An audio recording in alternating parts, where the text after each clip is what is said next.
Can I invite members who wish to speak in the debate to press the request to speak buttons now, please, and ensure that their cards are securely in their terminals. And I call on Elaine Murray to speak to and move the motion. You have 10 minutes, Dr Murray. Thank you very much, Presiding Officer. The Scottish Government often repeats its assertion that it has to hold the independence referendum in the second half of this parliamentary term because it made a commitment to the Scottish people before the election. So I'm interested to see what the SNP said actually in their manifesto about the Edinburgh-Glasgow improvement programme prior to its elections in May last year, the manifesto on which it was so substantially elected. And in that it said, and through Network Rail's regulated asset base, we will also take forward the important Edinburgh-Glasgow improvement programme, which will see the electrification of much of the central Scotland rail network and more frequent and faster journeys between Edinburgh and Glasgow, including services of just over half an hour. Now, Egypt was a £1 billion investment electrifying 200 miles of track, an infrastructure programme of major economic significance. Now, its budget has been slashed by more than a third, and only half the track planned for electrification will be electrified in the period between 2014 and 2019. On the 21st of June, the Transport Minister made a statement to Parliament on the Rail 2014 franchise, in which he announced £5 billion of investment in rail infrastructure, and he stated, "We will announce further progress on Egypt shortly." Surely a significant change to a major infrastructure project should have been made to Parliament. It was not. Instead, the announcement was made on the 4th of July, 6 days into the summer recess, via a press release from Transport Scotland entitled "Full Steam Ahead for a Rail Project," which boasted of cutting 10 minutes off the journey time between Edinburgh and Glasgow, but made no mention of the parts of the project which were being delayed without timing them. John Mason. I thank the member for giving way. She does mention steam, and I'm just old enough to remember steam on the railways. And I also remember when the low level at Queen Street was electrified. And now we have the electrification of the high level from Queen Street to Edinburgh. Isn't that good news? Isn't that fantastic? Elaine Murray. Well, it's not quite the good news that we were promised by the SNP manifesto, is it? In the Minister's press release, he was quoted as saying, "I am very excited to be announcing the details of the Edinburgh-Glasgow improvement programme, which will take trains on Scotland's busiest commuter routes into the next generation." Well, clearly, he hadn't felt it so excited that he had to share it with the rest of the Scottish Parliament, perhaps because it was now a shadow of its former self. Transport Scotland's website, for some time after the announcement, still displayed the original scheme. It has now been amended and only mentions Cumbernauld, Spingborough, Haymarket, Edinburgh Gateway and route clearance, including the helpful information that the Cumbernauld electrification is coming soon. Sounds like some of our trains. This is despite the assurances given by the Minister to Patricia Ferguson that the electrification of the Cumbernauld line would be completed in time for the Commonwealth Games. Transform Scotland has analysed what has been left out, and in addition to the electrification of the Stirling-Dunblane-Alloa line, there are more than a dozen elements of the original scheme now missing. Plans for 6 electric trains per hour between Edinburgh and Glasgow have been downgraded to 4 diesel trains, apparently as a result of a review by engineering consultants Jacobs, which so far has been unavailable for public scrutiny. The manifesto commitment was to more frequent services and faster services between Edinburgh and Glasgow, including those of just half an hour. Now, the current service offers 4 trains an hour, with journey times of between 50 and 55 minutes. 10 minutes off the fastest of those journeys is still 33% more than half an hour, so there are 2 commitments there not delivered. The Transport Minister and Transport Scotland have both stated that nothing has been cut from Egypt, but it is being phased in. If this is the case, why the reluctance in answer to parliamentary questions from myself and my colleague Margaret McCulloch to indicate when these parts of the programme might now take place? Somewhat worryingly, the fate of those projects not included in Phase 1 of Egypt seem to be linked in with the development of high-speed rail. On the 21st of June, Mr Brown said, organisations across Scotland have come together to make the case for high-speed rail. We will continue to drive forward on that while ensuring that Egypt and other network improvements are compatible with our approach, and that on Egypt it is right for us to take into account the possible implications of high-speed rail. We have to ensure that we have a credible and worked-out proposal to make to the UK government. And he also went on to say that he would take some time and come back with a fuller explanation of what we are doing with Egypt. Well, some time turned out to be 13 days, and the fuller explanation of what they're doing was cutting Egypt.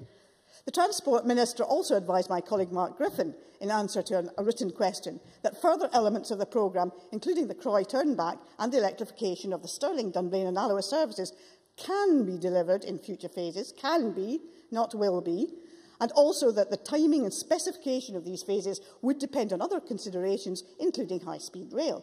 Now, the UK government's plans for high-speed rail is for the connection to the West Midlands to be opened by 2026 and the lines to Manchester and Leeds by 2032 to 33. This is hardly an optimistic timetable for the rest of Egypt if it's connected to high-speed rail. Incidentally, if Scotland is an independent country, I don't think the rest of the UK will particularly be interested in investing up to Glasgow and Edinburgh. And according to Jamie Hepburn. Incidentally, President, for my constituents in Cumbernauld, they're absolutely delighted to see the line to their town will be electrified. First of all, the member suggests that it is impossible for rail connections to exist between sovereign states. Why is it the case that we see such rail connections across Europe then? Rails don't exist. They will still continue to exist. But why would the UK government invest in rail service which actually benefited another country? But according to a written answer supplied to me, senior officers in both organisations were aware that Transport Scotland was undertaking a review. However, there seems to have been no consultation with other partners, such as Stirling Council, for example, which had already invested significantly in planning for the necessary infrastructure. Officers from the Council, Stirling Council, had met with Network Rail only the day before the announcement of the reduced programme. Clearly, neither organisation had been advised that they were wasting their time. If Dave Higgins, the Chief Executive of Network Rail, had actually been, as he says, aware of Transport Scotland's review and had been involved in reviewing their findings, he didn't seem to have passed this information on to others in that organisation. And now the Jacobs report is not yet published. I have been informed that it will be published in due course. The Herald journalist Damien Henderson was told in answer to an FOI request that the report is still in draft form. And yet, this important decision was made apparently on the basis of a draft report which cannot yet be published. Moreover, questions I have asked regarding how the savings were calculated were not answered on the basis that the information was commercially sensitive. So we can't even know how cutting the programme in half has saved only 1/3 of the budget. And I wonder if the revised programme has actually been subject to a stag appraisal. Now, the Scottish Government will doubtless blame Westminster cuts.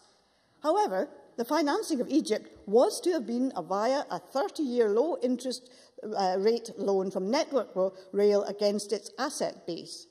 If the schemes not included in this phase are to go ahead later, presumably another loan will have to be negotiated, and that presumably will be at a higher price. Ian McMillan of the CBI has stated to Rail magazine that as the original project would have improved journey times and environmental performance, he would have expected the CBI to be consulted if major changes were planned. They were not. Liz Cameron of the Scottish Chamber of Commerce expressed her concern that Egypt's potential to be transformational may fail to be realised, and SCC has added its voice to that of Transform Scotland and the RTPs for a rethink. Yes, Minister. Minister. Can I thank the member for taking the intervention and just say that the member seems to have neglected two particular statements which were made. One by the leader of Glasgow City Council, who said this announcement is good news for the city.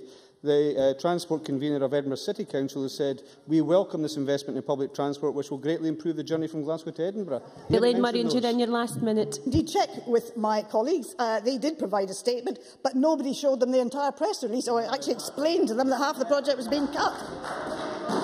Minister, there are a number of questions which need to be answered. Transport Scotland published the Scottish Minister's high-level output specification on the 21st of June. At that time, you had a statement of funds available. At that time, on the 21st of June, did you know that Egypt was going to be cut? And if you did, why was no statement made to Parliament in advance of the reset? What is the government's timescale now for the Stirling-Alloa-Dunblane electrification programme and for the extension northwards to Perth and Aberdeenshire? And is there any connection between the Office of the Rail Regulator turning down a request for a delay in loan repayment and the cuts to the Egypt programme? Did you, the government, overpromise on the Egypt programme? Perhaps the Minister will enlighten us, Presiding Officer, in his contribution to this debate. Many thanks. Can I ask you to move your motion?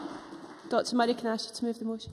Oh, very sorry, Presiding Officer, I move the motion in my name. Many thanks. I now call on Keith Brown to speak to and move Amendment 4165.2. Minister, 7 minutes. Thank you, Presiding Officer. Since the funding of rail was devolved to Scottish ministers in 2006, we have seen major investment in the rail network and its services. This government alone has presided over the opening of 2 new lines, 7 new stations and the procurement of 38 new trains. New powers have also brought new investment, and people across Scotland have seen the benefit, with new rail services providing access to jobs, to education and leisure. But performance has also increased to record levels. The last 4 weeks have seen the best levels of punctuality and reliability on the Scottish network since 2005. Journey times are improving across the network, and ScotRail passenger satisfaction rates are consistently well above the GB average, although they would be the first to say there is more to be done. So good performance and record investment since 2007 has also stimulated a resurgence in rail travel in Scotland over the last few years. Indeed, passenger numbers have increased by 30% since the start of the ScotRail franchise. This is all good news for the economy, for the environment and for the travelling public. However, sustained improvement and growth need sustained investment in the future. As I announced in June to this Chamber, we will be investing £5 billion in rail between 2014 and 2019 to support the franchise passenger services and enable Network Rail to operate, maintain and enhance the network. In that statement, no, not just now.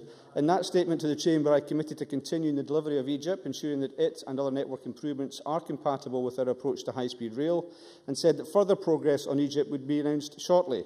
In fact, Egypt has already delivered key infrastructure improvements at Haymarket Tunnel and new services on the Edinburgh-Glasgow via Shotts line. And earlier this year, Network Rail began advanced route clearance works and the redevelopment of Haymarket Station in readiness for the increased passenger numbers and the full route electrification.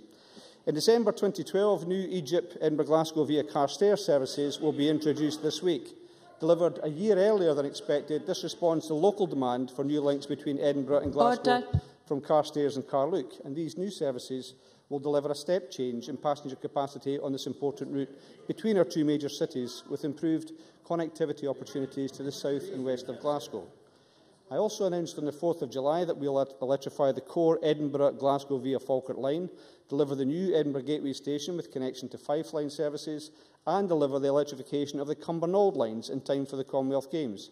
And this represents a £650 million package of investment in Scotland's railway infrastructure, rolling stock and service provision, which will enable hundreds of new jobs and provide a major boost to the wealth of Scotland and its long-term economic sustainability.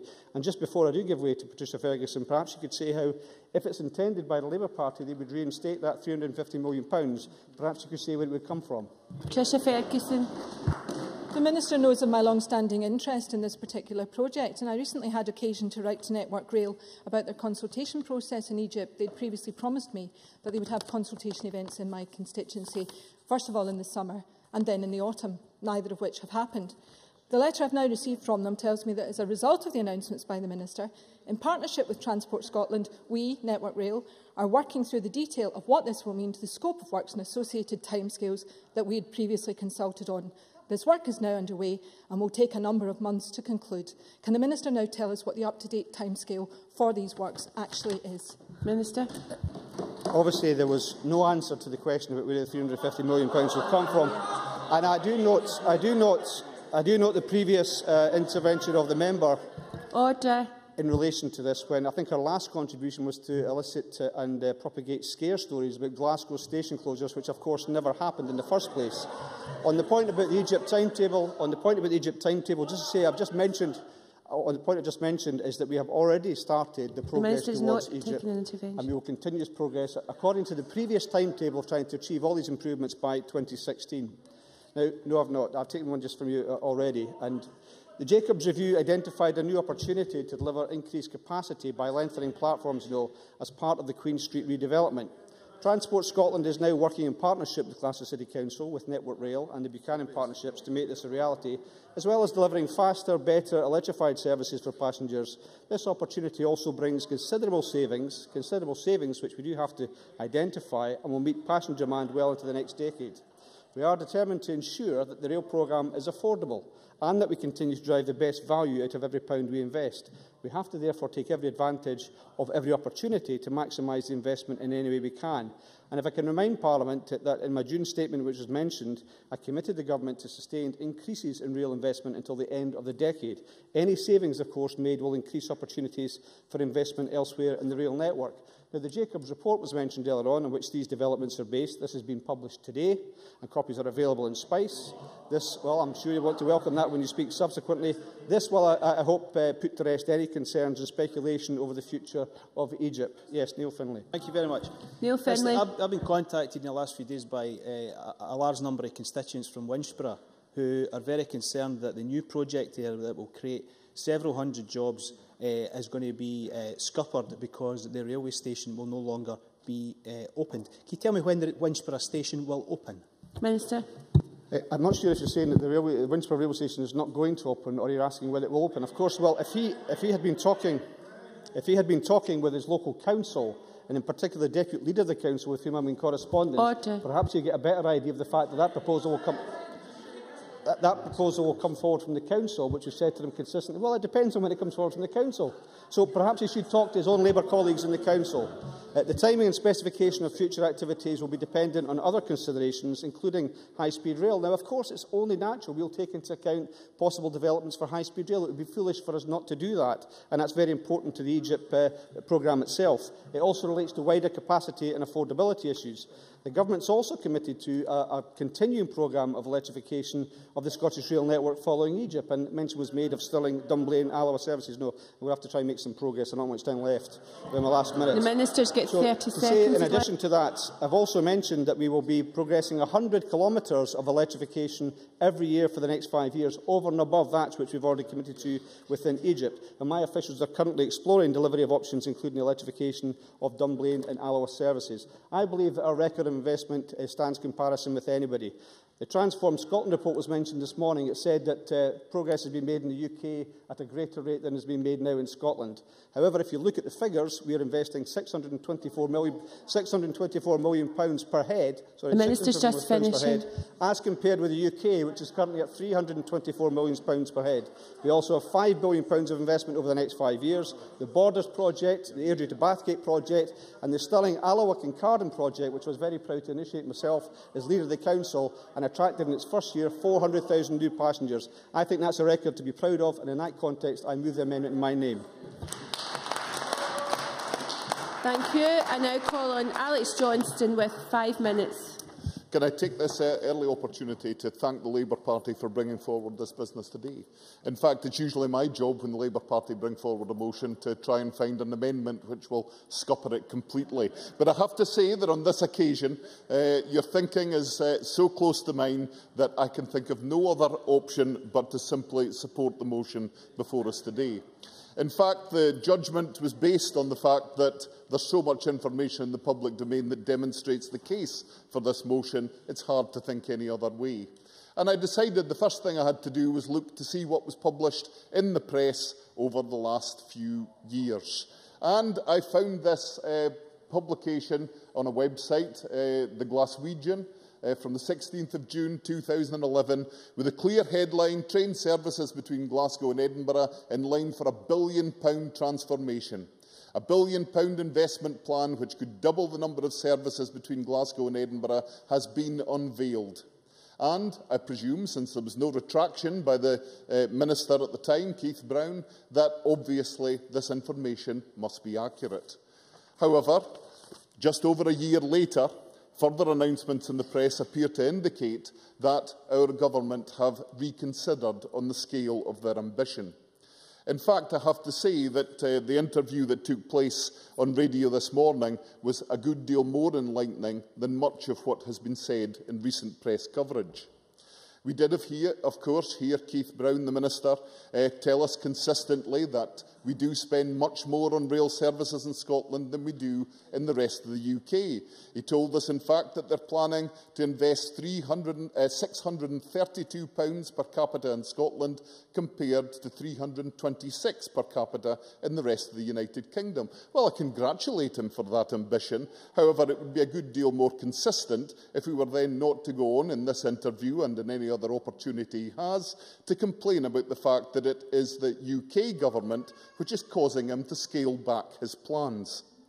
The sad truth about this government and its modus operandi is that it will consistently, in a whole series of issues, raise expectations, announce projects, bathe in the glory, slash the budget, dash the hopes and blame the Tories. And that is a scheme which has been repeated now so often that surely the people of Scotland are beginning to see through it. The promises that were made for the Edinburgh to Glasgow railway are ones which genuinely raised expectations and raised hopes that the kind of economic development associated with rail projects might be extended across a much greater area and that Scotland's economy would benefit as a whole. Now we discover that it's simply not the case. There have been a number of things mentioned in this debate so far, which in the brief time allowed to me, I wish to mention so that we may find answers later in the debate. First of all, I believe the use of high-speed rail as a key part of this investment strategy has always been a red herring. The timescales associated with delivering high-speed rail, should it progress, and the timescale for this Scottish rail project have always been vastly different. And as a result, I will not believe anyone who suggests that one was dependent on the other. You will get the chance to speak again later, I'm sure.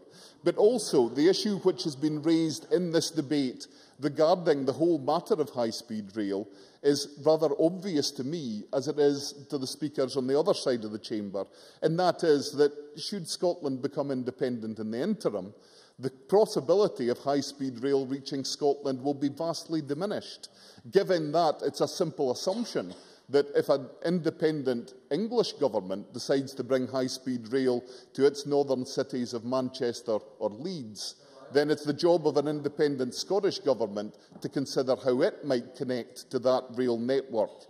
Within the United Kingdom, we have the opportunity to work as a single national unit and make decisions based on what's best for the whole of that country. Never has there been an example of how infrastructure investment is better handled on a UK-wide basis than it could ever be as two separate countries. I believe that the government on this issue, and the Transport Minister in particular, have been playing games. They have been raising expectations in the hope that they might capitalise on the disappointment. I support the motion brought forward by the Labour Party today, and though my reasons may be slightly different, my heart is with them in the vote. Thank you very much. I now call on Jamie Hepburn, 4 minutes, please. I do welcome today's debate. I do at least thank the Labour Party for bringing forward the subject matter, although I have to say the picture that has been painted from the Labour bench is one that I do not recognise, and I'll come back to that in a second. But I think it's been very interesting to hear from Alec Johnson that the likely ambition of his party and government in England, be it through the prism of the UK or after independence, is that high-speed rail will only ever stop in Leeds or Manchester. It may come as news to Mr Johnson, but England actually extends much further. What about Carlisle? What about Newcastle? What about these cities that might benefit? And it's very interesting to hear, and I'll let you in a minute, Mr Johnson, it's very interesting to hear that it's only Scotland that will benefit by cross-border high-speed rail? What about the people of England who want to come to Scotland by high-speed rail? It is a project that will benefit both Scotland and England, and on that basis I'll give way to Mr Johnson. Indeed, but surely the member must accept that if he wishes to have direct influence over decisions made on what happens south of the border, then the United Kingdom is the only medium to achieve that intervention. Jamie Hepburn. It's amazing how a channel tunnel was managed to be built between the government of France and the government of the United Kingdom. Cross-border relations will go on, and it's almost as if the Scottish government won't step up and pay for the construction of high-speed rail. They've already said, even in a devolved context, Mr Johnson, they're prepared to pay their share. So let's hear no more nonsense about high-speed rail. Turning specifically to Egypt, President Officer, can I say this is a project that has great potential to deliver for my constituents, Cumbernauld and Kilsyth. There are 3 stations on the lines that stand to be electrified. That's going to see vastly improved transport times to Scotland's 2 major cities. And indeed, I don't know if this is soon enough for you, Dr Murray, but we're going to see the Cumbernauld line electrified by 2014. That is absolutely fantastic news for the people I represent. And I have to say, I was very disappointed to see Jim Hume's amendment wasn't taken for debate, because he was trying to suggest somehow that it's only Edinburgh and Glasgow that stands to benefit by this investment. I can tell him that people in Cumbernauld and Kilsyth are going to benefit too. So I do not recognise the picture that's been painted about Egypt. It's good news, and I don't think my constituents will recognise the picture of doom that's been painted either. I can also say I don't recognise the picture that has also been painted. If you're very brief, Mr Smith. Do my best, Mr Hepburn. Given this good news, is he not astonished that the Transport Minister didn't take the opportunity to come to Parliament and announce the cutbacks, given that he'd hot-tailed it to Parliament to make the announcements about the investment?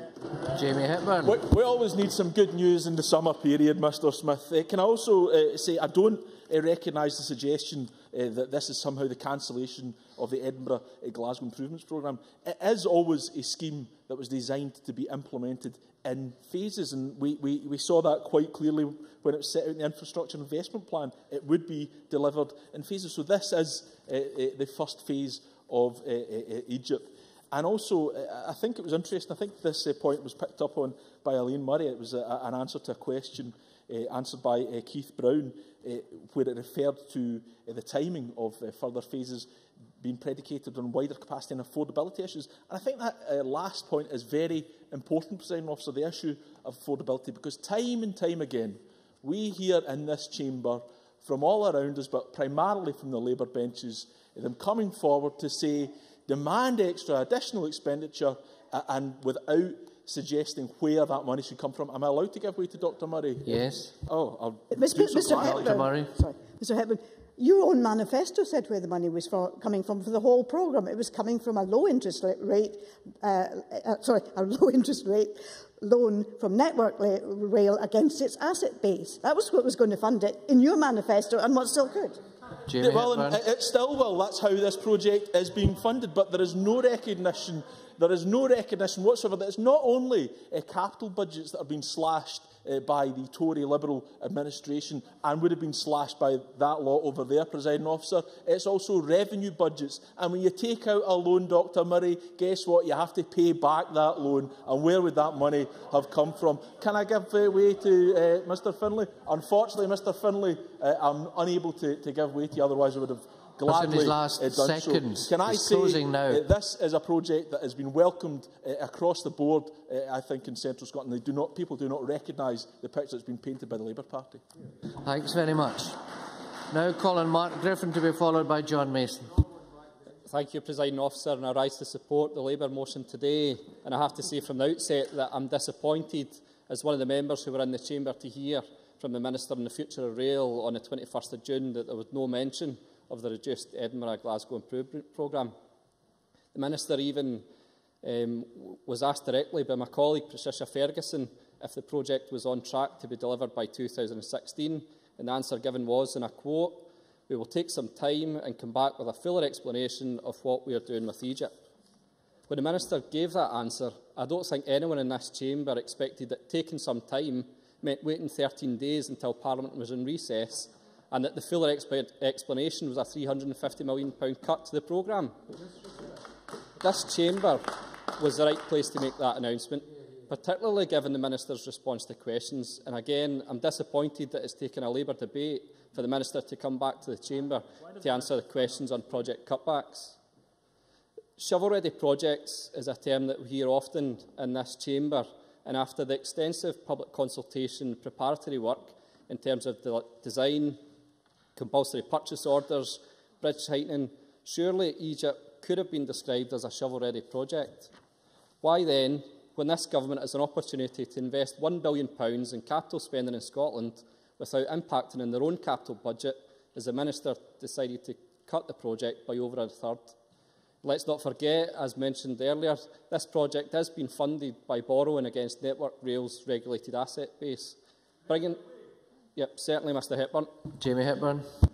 But there we hear it again, Presiding Officer. I mean, clearly this wouldn't have directly come out of the capital budget, but it would have to come out of the revenue budget, and that's been cut as well. Did the Labour Party not recognise that fact? Mark Griffin. I think what Mr Hepburn fails to recognise is that his own government had a full budget settlement before the election, fully costed manifesto, promised this to the people of Scotland and are now failing to deliver. This £1 billion of spending could have boosted the Scottish economy right now by borrowing against that asset base, and as we see from reports today, is this being cut because the level of debt accrued by this government is now becoming unmanageable? How many jobs will this new scheme create as opposed to the previous scheme? Why should the people of Scotland accept reduced levels of ambition after this government have stated that their aim is to invest in infrastructure to stimulate the economy, and that the SNP were committed to the Edinburgh-Glasgow Improvement Programme in their 2011 manifesto, particularly committed to, and I quote, more frequent and faster journeys between Edinburgh and Glasgow? The business community, trade unions and independent public transport commentators have all expressed concerns about the cutbacks. Regardless of the SNP's stated promises, these cutbacks continue. I mentioned earlier that there has been extensive public consultation, compulsory purchase orders prepared, station design work and bridge heightening design work, amongst other technical aspects, prepared. And Stirling Council have already commented publicly about the large amount of money, hundreds of hours of staff hours wasted by cutbacks to the programme which affect their area. Is the Minister in a position to tell the Chamber today what the abortive cost of reducing the programme by £350 million is? Finally, I'd like to talk about my own area.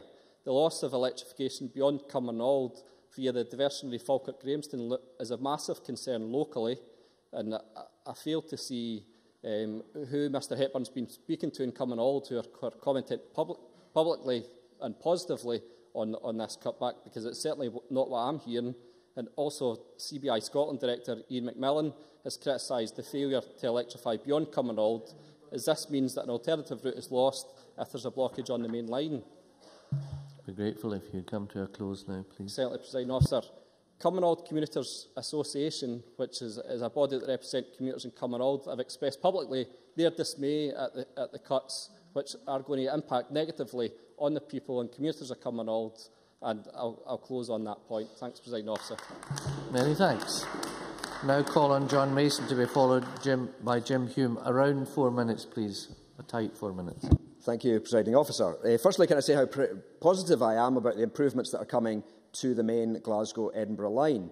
But of course, we should remember there are really 4 lines linking the 2 cities. 2 are already electrified, including most recently the line via Airdrie and Bathgate.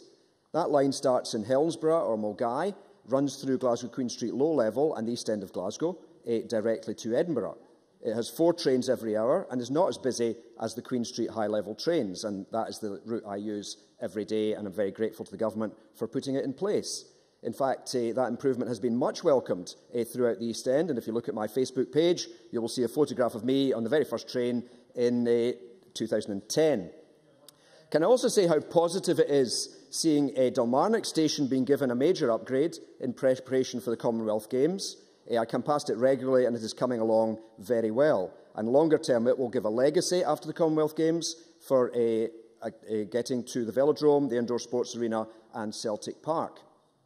Waverley Station, which a number of us use regularly, is seeing improvements on a much grander scale. And although these are taking some time, we can already see a greatly improved station coming along. But going back to Queen Street Station, it's clear that the high-level link via Falkirk is the one which offers the fastest and most popular route to Edinburgh. Anyone going into Queen Street Station can see that the major constraint is the shortness of the platforms. Compared to a station like Glasgow Central or any other major terminus in Scotland, and I think probably most rail stations throughout Europe, Queen Street Station has incredibly short platforms. Rather than running more and more trains, it's clearly desirable to run longer trains with greater capacity, which is what happens in most European countries. I've sometimes wondered if we could extend the platforms northwards into the hill, but I've always assumed that that would be horribly expensive and virtually impossible. So it does seem that the solution now has been found, which would be to demolish part of the Millennium Hotel extension and extend the platforms south towards George Square. That very much has to be welcomed if that can be a feasible solution. Now, when it comes to expanding and improving the rail work, I can have as many dreams as the next person. And I think this afternoon we've still a few more speeches to go, but I'm sure we will hear a lot of wish list as to what people would like to do with the rail system in this country. Yes, absolutely.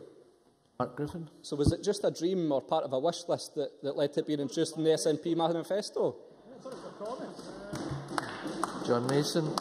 I think if you look at the SNP manifesto over the last 4 or 5 years, you will see a higher proportion of delivery than we saw from the previous administration under Labour.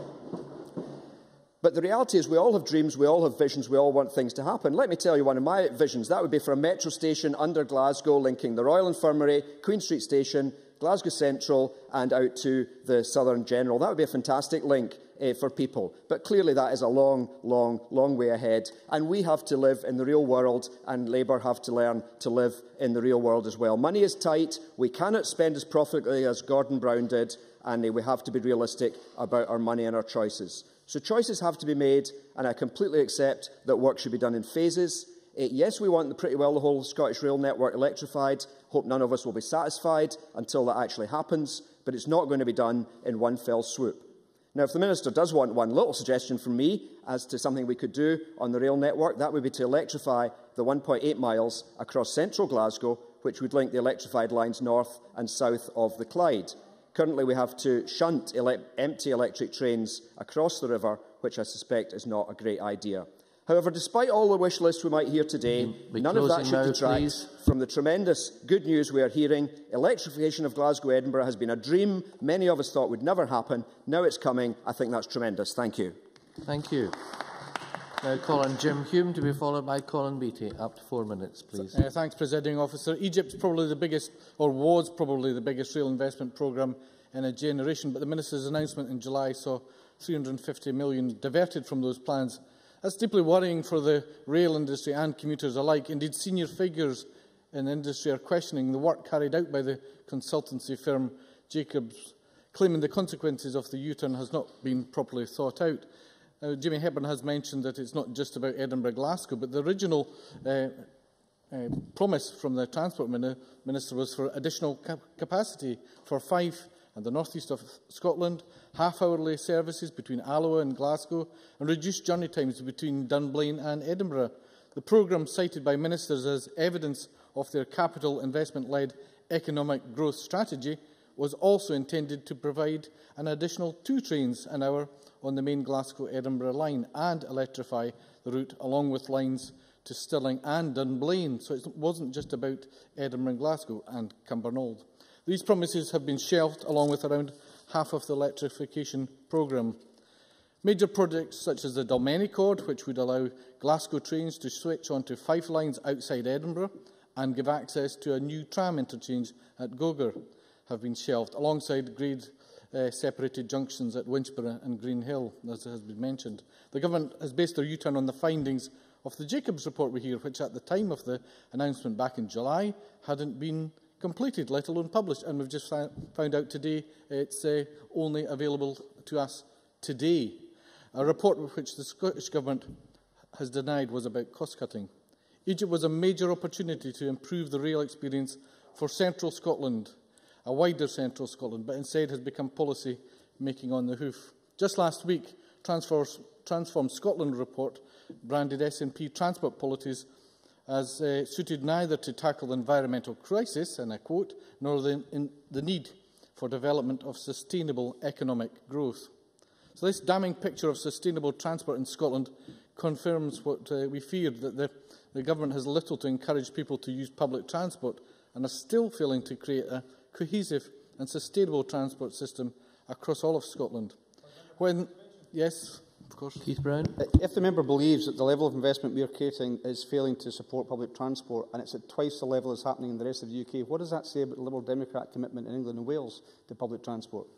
Jim Hume. I know well that there's some great plans in England and Wales. What we're talking about today is the promises that were given by the Scottish Government, which, with all funding they realised, being broken. So when the revised Egypt was announced in July, sorry, I don't have time, I've only a minute and a few seconds, the Minister said this was due to changed circumstances, which meant the benefits of project could still be delivered at a far lower cost. The Minister will be in no doubt about the effect the mismanagement has had on the industry, with fears that the mix of diesel and electric services in the central belt will lead to worsening train delays on Scotland's busiest routes. Those who live outside of Edinburgh and Glasgow deserve the same standards of rail provision. So the Minister must commit to delivering the Egypt in full, or explain to Parliament why a decision of such strategic importance to the rail network in Scotland was made in a cloak and dagger style with little or no consultation outside the ministerial towers. Egypt was boldly hailed as an on-time and an on-budget 7 years before its scheduled completion in 2016. But nearly 3 years later, confidence in the Scottish Government's ability to manage and deliver this important project must be called into question.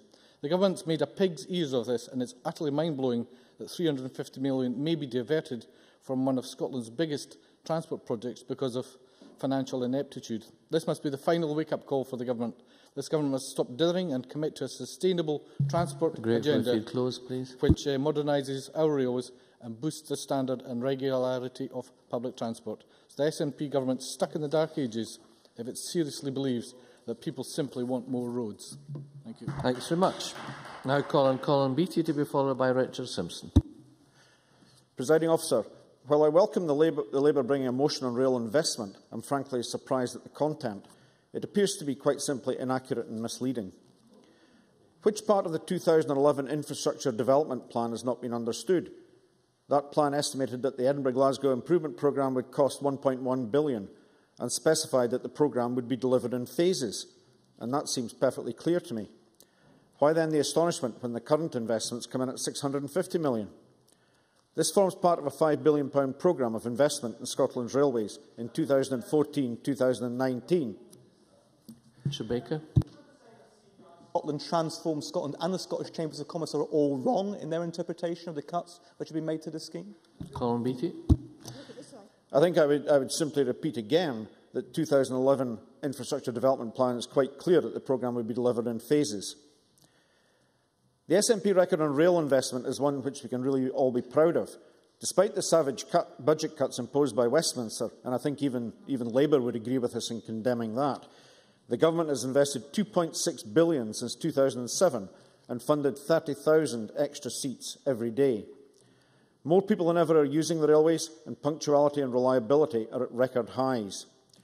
Surely we can all celebrate the successful projects already undertaken, such as the Airdrie-Bathgate Rail Link, delivered on time and on budget in 2011, and the longest new rail line in Scotland in a century. What about the Stirling-Alloa-Kincardine line, opened in 2008, with passenger levels now at 400% of the original estimates, with some 400,000 passengers? What about 7 new stations completed since 2007? What about investment in 38 new electric trains, adding 7,500 passenger seats each day to the network? And what about the Glasgow-Kilmarnock infrastructure improvements, a £28 million project delivered on time and within budget in 2009. In 2012-2013, the Government will invest over £1 billion in public transport and other sustainable transport. And we're focused here on rail transport, but other initiatives complement that investment. Because over the past 2 years, the Government's invested £8 million in electric vehicles and infrastructure, allowing the public sector to purchase around 270 low-carbon vehicles. The £50 million Future Transport Fund, which will support cycling infrastructure, electric vehicle infrastructure and continuation of freight facilities grant. Concessionary bus travel has been extended to disabled veterans, and can I just say emphatically that the periodic rumours which are spread as to its abolition are complete nonsense and cause worry unnecessarily among our senior citizens. In 2011, the Government awarded grants through the Scottish Green Bus Fund amounting to £4.4 million, which allowed 5 bus operators to purchase 48 new vehicles. In 2012, a further £1.8 million will allow the purchase of a further 26 new vehicles. And then there's new projects coming as part of Rail 2014, a £30 million station investment fund to build new and to improve existing stations, £100 million to secure and develop the sleeper services, £250,000 for Wi-Fi on trains, primarily between Glasgow and Edinburgh. The members mentioned briefly, Mr. Hume. Yep, the members mentioned many projects, but would the member give us his view on the Egypt project and the fact that it's been changed so drastically? Colin Beattie, very briefly, please. I don't recognise the changes that the member seems to think has occurred to the Egypt project. Quite clearly, it's being delivered in phases, and that seems to be what is exactly happening. In short, Presiding Officer, there is every proof of the Government's commitment to public transport in general and to rail transport in particular. Much appreciated. You're finishing on time. Now call on Dr Richard Simpson, followed by Willie Coffey. Thank you, Deputy Presiding Officer. The cancellation of the Egypt electrification beyond the Central Line is really very unwelcome. Both Stirling and Alloa had economic development plans which included this as one of its pillars. Electrification would have led to new and increased service opportunities between Alloa, Dunblane and Glasgow, reducing journey times by up to 10 minutes and indeed up to 5 minutes between Dunblane and Edinburgh. The economic aspect of this was really very important. It's no wonder then that the Minister announced this important matter during the recess. No, I must make some progress. I know what you're going to tell me about Cumbernauld. Well, I'm talking about Stirling and Alloa, which have been seriously affected by this cancellation and which the Minister's own constituents didn't hear about until recess. So that did not give us any opportunity to question him. And I tell you, at Westminster, that would have been treated by the Speaker as complete disrespect for this Parliament. And that's what it was. And we learned that it's on the basis of a highly partial report. Was Stirling Council even consulted about the proposed cuts to this programme? Well, Clackmannanshire Council consulted. I know that Network Rail wasn't, because I asked them. So there's been no consultation about this important report, which has led to what some are calling phasing, but I am calling cuts.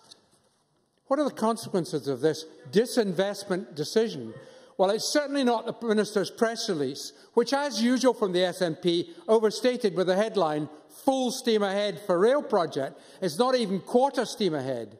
I suppose it could have been worse. The Minister might have announced, Minister's announcement electrifies Scots. He did say he was electrified himself. Well, my constituents are certainly not electrified. There's also an effect upon his constituents of prolonging the use of diesel trains. These trains at present idle for up to 40 minutes at Alloa Station, not just in very cold weather, but at all times of day and evening. And some of our mutual consistence, Minister, suffer from a combination of noise and diesel exhaust fumes, which they had expected relief from by 2016, which will not now occur. And does he have any proposals now to alleviate the sufferings of these constituents? Is he even concerned? As he knows, I continue to pursue the night coal trains issue, and his abject failure to tackle this with any vigour remains a complete mystery to me. A mistake was made by him and I both in accepting a false basis for the freight trains on the SAK railway line, which a number of speakers have placed today. But the consequence for many households has been deep suffering. People like the McIvers, who are in despair, suffering levels of night noise of up to 85 decibels, which has been completely disregarded with no possible mitigation from this government. And his government using noise thresholds which bear no relationship to the WHO guidelines. But let's look on the positive side. Bruce Crawford, who I'm sorry to say has left the chamber but was in earlier, was able to tell his constituents that the cuts would mean an end to the Paul Mays site for the stabling yard, and that's been confirmed by Network Rail and is good news for the residents on Pike Stirling. But will the Minister, in his summing up, confirm that this puts that matter to rest for once and for all? Bruce Crawford also made an interesting announcement in his press release that the electrification programme, when it is eventually phased, I think that's the current word, will actually go up as far as Perth. Can the Minister tell us if that is in fact, Bruce Crawford was correct reporting back from the Cabinet that this was going to occur? I am concerned that if it is going to go to Perth, that there should actually be care taken about the extensive and expensive refurbishment of Gleneagles for the Ryder Cup. I hope that this will take into account electrifications. As others have said, Deputy Presiding Officer, this is yet another massive retreat to add to Gall and Earl and other cancellations that have taken place in this government. Up the hill, all the things look great, and then we're all taken down the hill to despair. Thank you. Thank you very much. Now call on Willie Coffey, after which we will move to the Minister. Thank you very much, Deputy Presiding After which Officer. we move to closing speeches. Sorry, Willie. And I'm grateful to contribute to this debate. £1 billion investment in transport already happening this year, with £5 billion worth of investment to come to the railways from 2014 is a clear sign from the Scottish Government that we intend to continue our development of a modern railway service for Scotland. Colleagues have already mentioned the range of developments being undertaken, and the announcement by the Minister has certainly been welcomed in Glasgow and Edinburgh by the political administrations there. And why wouldn't they? The £650 million going into the Glasgow-Edinburgh service will see journey times being reduced by another 10 minutes, Queen Street Station in Glasgow redeveloped, the Edinburgh Gateway Station will be able to connect to service to Edinburgh Airport, and passengers will be able to conduct their business on the trains using Wi-Fi technology. Who was that? Sure, certainly. Neil Findlay. If this is all such good news, where are the mass ranks to the SNP backbenchers? Because I've noticed during this debate that we have Mr Hepburn, Mr Mason, Mr Thompson was there, and we have Mr Finney and Miss Urquhart who are sitting in the middle, like looking as though their puppy's just been run over.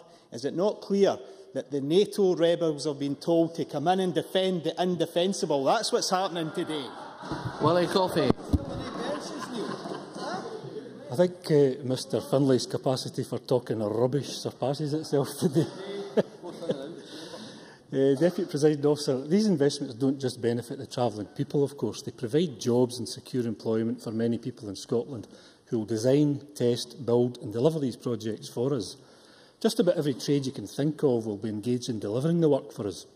And that's an example of how the Scottish Government is committed to helping Scotland's economy to get through these difficult times. The billions being spent surely demonstrates that proactive investment in our transport infrastructure and at the same time creating jobs that go with this is a far better way to help our economy recover from recession.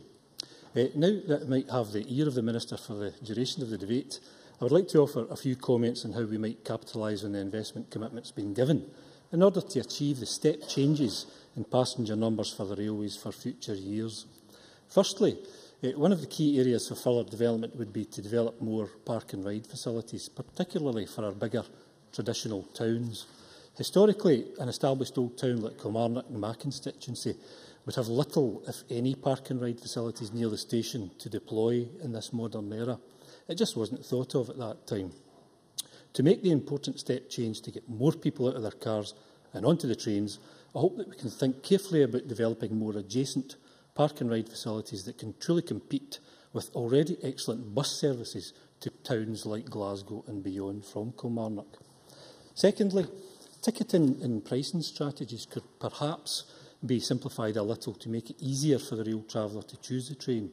I sometimes feel that the peak-off-peak system and pricing policy around this actually hampers more people from using the trains when you compare with the much simpler pricing system for bus journeys. If we have more trains and more capacity to offer the public, then perhaps the need for overcomplicated peak-off-peak arrangements diminishes a little. Deputy Presiding Officer, the investment in Scotland's railways over the coming years announced by the Minister are a clear indication that the Government is committed to a modern railway system that is fit for a confident Scotland in the 21st century.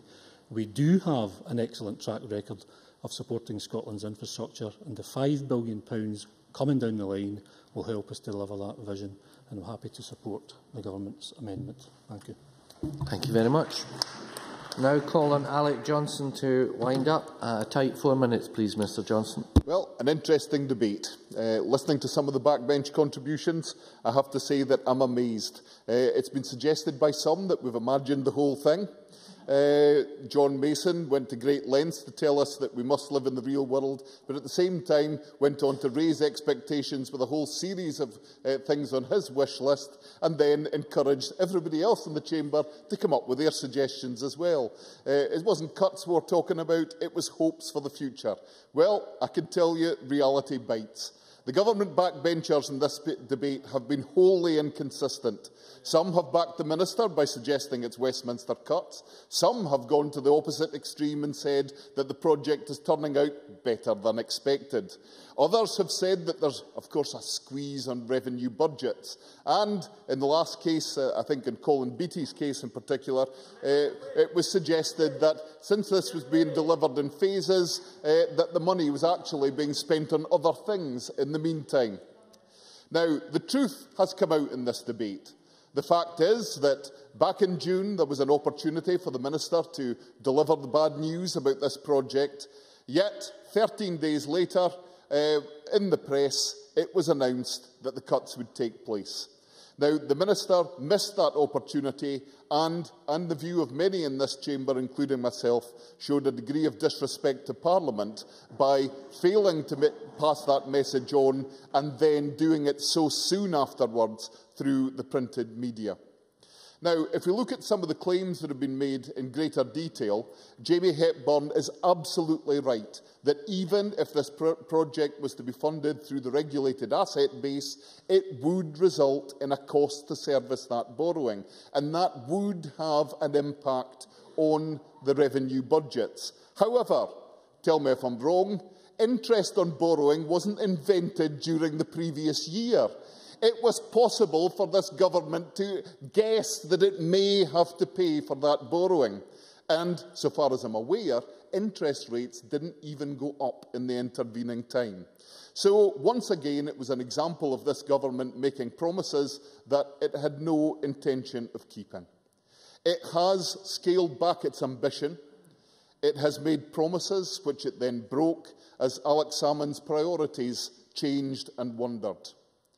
Yet the downside has been, as we've heard from so many speakers, most eloquently from Richard Simpson, about the impact that these changes have on local plans, local development projects, which were predicated on this project going ahead, which had been announced the whole year before. And as we see, across Scotland, there are plans which cannot be carried out because a promise made became a promise broken. Yes, let's look at this as an example of what happens when a government does decide to buy popularity and then has to account for it. During the course of this debate, we've seen facts posed, we've seen questions put to the Minister, and we so far have heard very few answers. We've heard inconsistency in the excuses given by the backbench government speakers, and we have seen a failure to deliver a true explanation as to the decision-making process that first resulted in this decision and secondly resulted in it being announced in such a way as it could not be adequately questioned in this Parliament at the time. There are questions to be answered, and I'm glad that the Minister still has to speak before the end of this debate, because I still hope that some of these questions may be answered. Thank you very much. Now call on Minister Keith Brown, an exact 6 minutes, please. Thank you, Presiding Officer. There's been much mentioned during the debate, perhaps not surprisingly, about the issue of finance, and it's perhaps best to try and address that first of all.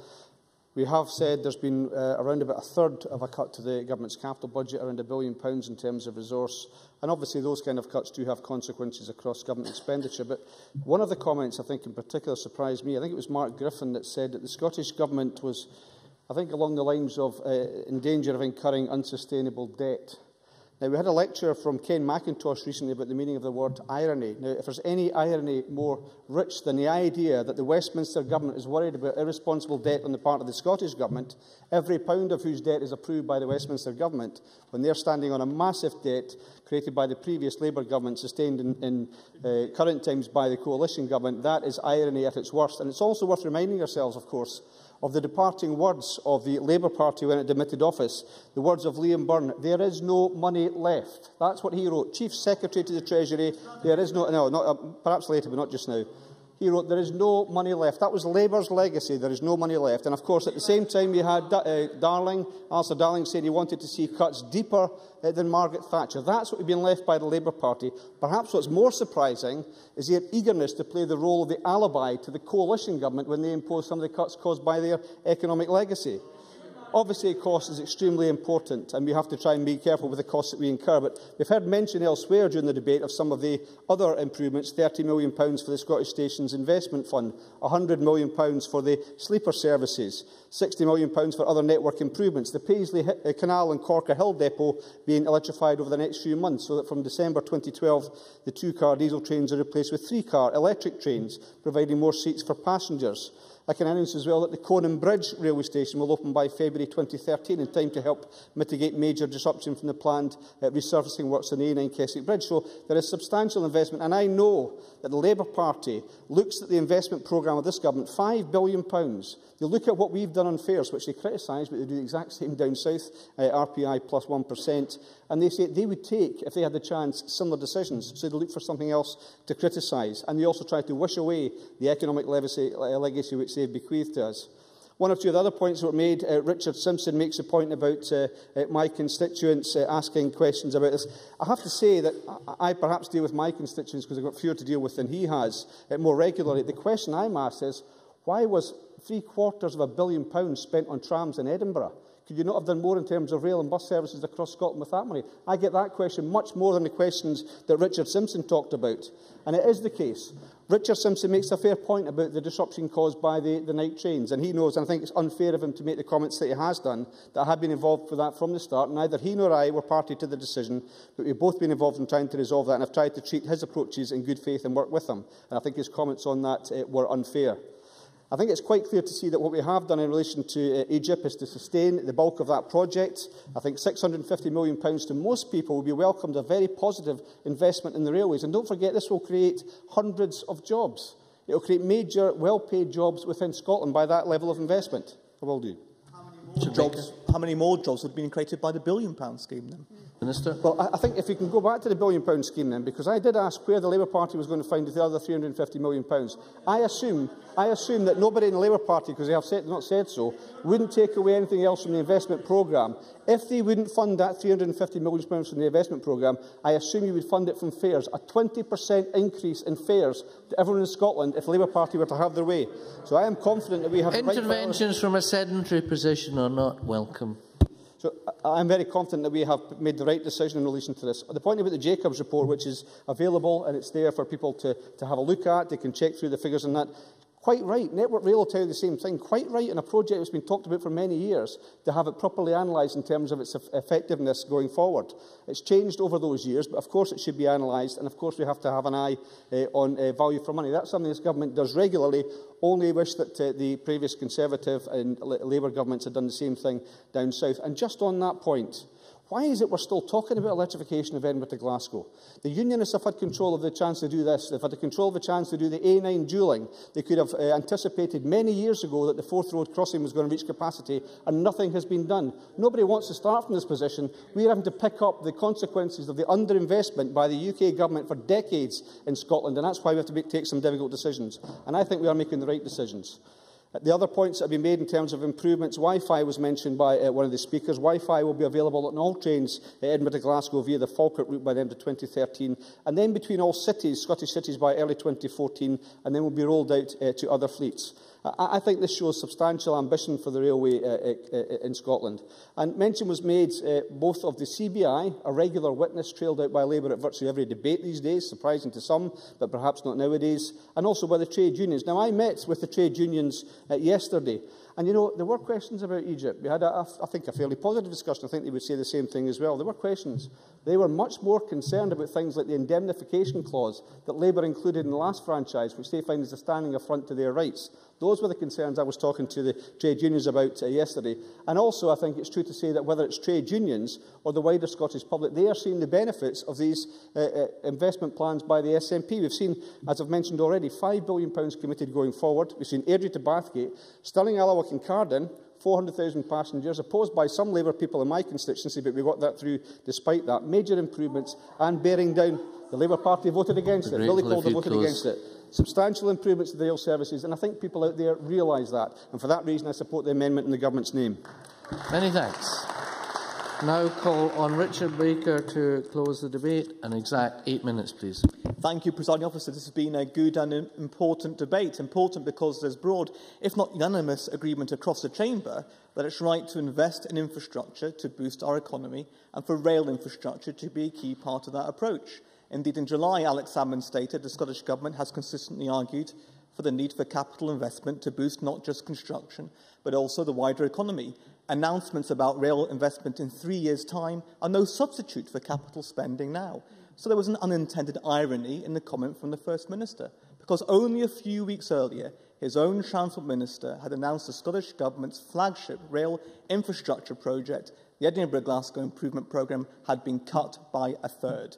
And as others have said, you wouldn't have thought that from the press release Mr Brown issued. As Dr Murray said, it said full steam ahead for Egypt, but in fact it was more of a case of leaves on a line for the programme. The release made no reference to the significant cuts to the project, which presumably Mr Brown hoped no one would notice, and simply talked of £300 million of savings. But the reality is, as we've heard in this debate, is that these aren't savings. They are cuts to key aspects of this programme, which will reduce the benefits of the scheme to our rail network, to passengers and to our economy. Because if it was simply a case of delivering the scheme more efficiently, surely Mr Brown would have had no problem outlining the changes to the plans for Egypt in this Parliament, only the week before his news release, when he was asked in this very chamber about its future by our colleague Patricia Ferguson. Instead, he waited to recess to announce it when he did not have to answer questions in this chamber. And Dr Murray is, of course, absolutely right that it's not acceptable for the Minister to deliberately avoid making an announcement of this significance in this chamber, and this is an area where the Scottish Government is developing a worrying amount of form.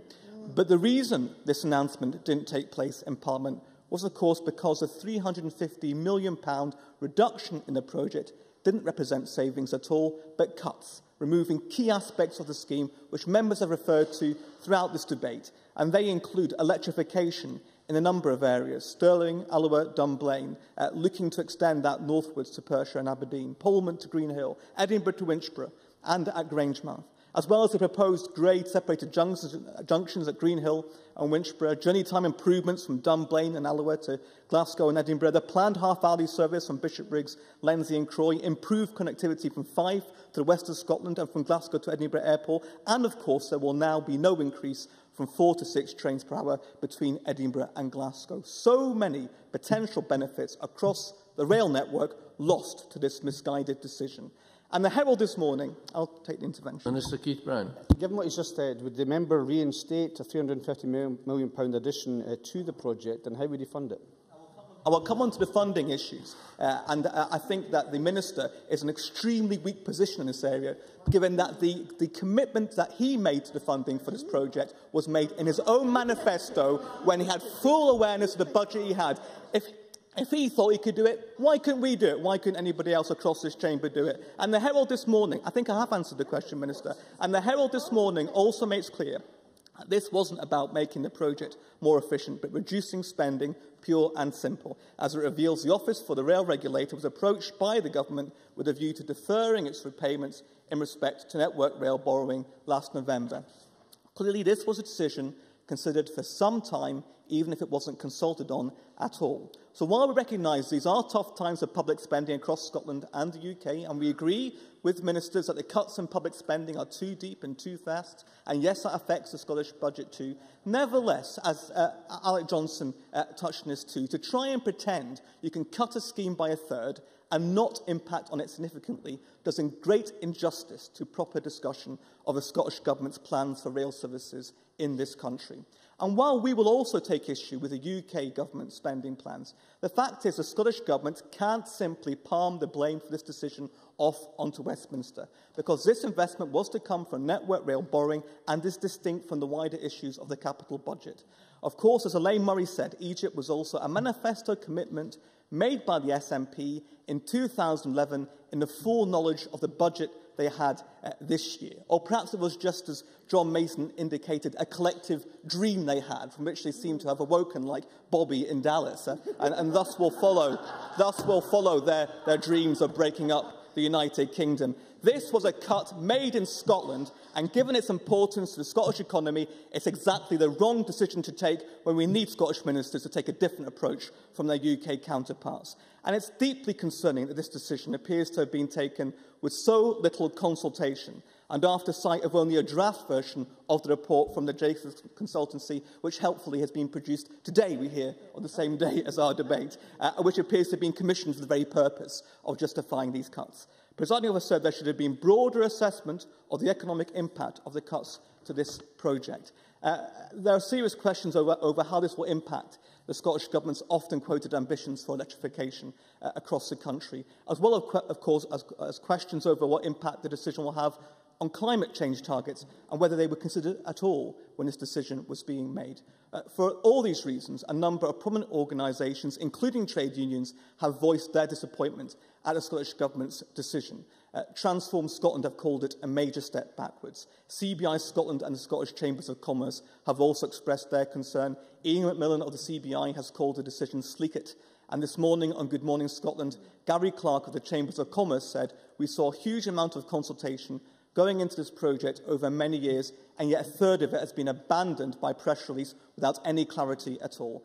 Presiding Officer, this decision could not come at a worse time for the Scottish economy, and for a government which keeps talking again and again about shovel-ready projects.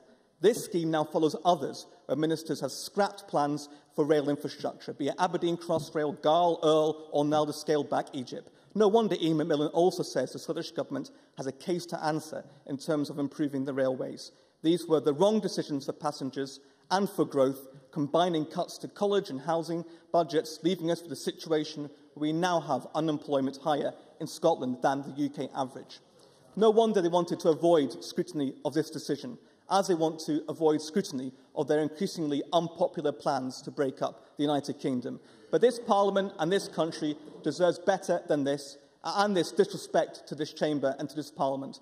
And that's why we will continue to press ministers to be more transparent on their plans for our vital transport infrastructure, more ambitious for the rail services our country needs, and for which they were more ambitious at 1.2 only a few months ago, and more ambitious to deliver the kind of infrastructure investment which our economy desperately needs, but which this government is failing to provide. Many thanks. And that concludes the debate on rail, and it's now time to move to the next item of business, which is a debate on motion number 4161 in the name of Jackie Bailey on patient care.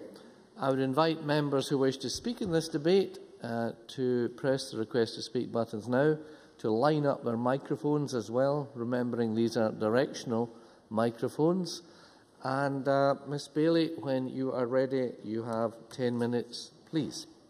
Thank you very much, Presiding Officer. There are undoubtedly some real and pressing challenges in our NHS, and these are starting to have a significant impact on patient care and patient safety. And let me be clear at the outset, the work that our NHS staff do is exceptional. Whether it's doctors and nurses, our ambulance service staff, our technicians working behind the scenes, or our porters and cleaners, we are grateful to the entire NHS family. But it is our responsibility to make sure that they are adequately resourced to do their job. I want to welcome, Presiding Officer, the paramedics, ambulance service staff, and Mick Conroy and Harry Donaldson from the GMB, who have joined us in the gallery today. Last week, the SNP rearranged the deck chairs with their ministerial reshuffle, moving the Deputy First Minister away from health at a time of real crisis for the NHS. And with all due respect to Alex Neil, she is probably the SNP's most talented minister. The fact that she's been moved to run the referendum campaign shows the real priorities of this SNP government. Separation is their first, last and only priority. You know, you can change the faces, but the feel and substance remains the same. Out of touch with the real concerns of people, putting the NHS in Scotland on pause as they obsess with the Constitution. You know, it isn't new faces that are required. It is a new focus, new ideas, and a new direction. Let me begin, though, by welcoming the Cabinet Secretary's announcement about the sick kids in Edinburgh. It is, of course, 5 years later than promised, and it actually does nothing to tackle the backlog of repairs of £130 million, or indeed the £1 billion backlog across Scotland. The hospital estate is crumbling on the SNP's watch. One thing is clear, though, the Cabinet Secretary does need to get a grip with his brief quickly, because whilst we are on pause, patient care continues to suffer. Waiting times at our A&E departments continue to worsen. Nurses are losing their jobs, and there are real concerns about patient safety coming from ambulance staff. If I was to construct a charge list that Alex Neil must tackle, here's what it would say. An NHS with fewer staff than at any time since 2007. The SNP presiding over cuts of more than 5,500 staff, almost 2,500 of them are nurses and midwives. Nursing and midwifery numbers are at a 7-year low. You know, you cannot strip that number of people out of the NHS without there being an impact on patient care. Despite promises to protect the health budget, the SNP is cutting it by £319 million in real terms. That's a fact, presiding officer.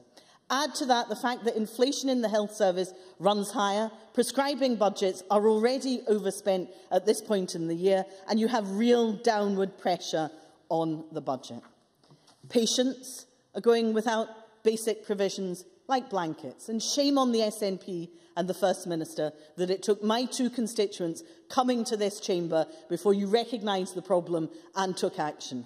And hospital inspectors just recently have thrown up examples.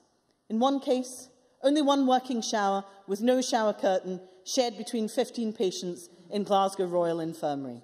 An elderly man sitting on his bed, naked, in his own urine, with no screens around him during visiting hours. Where is the patient care and dignity in that, Cabinet Secretary? Patients themselves said that nurses were understaffed. Patients were being moved around the hospital. Senior NHS managers, for goodness sake, fiddling waiting list figures to meet targets. Patients going without the treatment they need and deserve as a consequence. And in the Cabinet Secretary's own backyard, presiding officer, in NHS Lanarkshire, a huge and substantial difficulty in recruiting junior doctors, which has created problems at Monklands Hospital, at Wishaw General, in neonatal care and general medicine, and the result? Delays in assessing patients, reduced outpatient activity, cover affected for patients booked in for elective procedures. You cannot tell me that there is no impact then on patient safety and patient care. And local health services are closing, increasingly under threat despite the SNP's promises. The mental health ward at the Vale of Leven Hospital closed. The children's ward at St John's shut for the summer. The maternity unit at Inverclyde Royal Hospital threatened with closure. Plans to close the children's ward at the Royal Alexandra Hospital in Paisley. And the winds of change are coming. Health boards are having to reorganise services again, as they can't run them on the present level of resources, and where in there is the concern for patient care. Complaints about NHS Scotland are now at a record high. But, you know, what do we really expect when the SNP cut staffing, cut nurses and cut support to our hospitals? We cannot keep expecting the NHS to do more and more on less and less, indeed. Kevin Stewart. Ms Bailey obviously recognises that there are more nurses and midwives now than there were 9 out of 10 years that Labour were in government. Is that a fact, Ms Bailey? Jackie Bailey. I'm afraid that's just nonsense. You are accusing the RCN. The RCN say that the number of nurses and midwives has reduced by 2,500. It is at a 7-year low. Are you saying that the RCN are not telling the truth?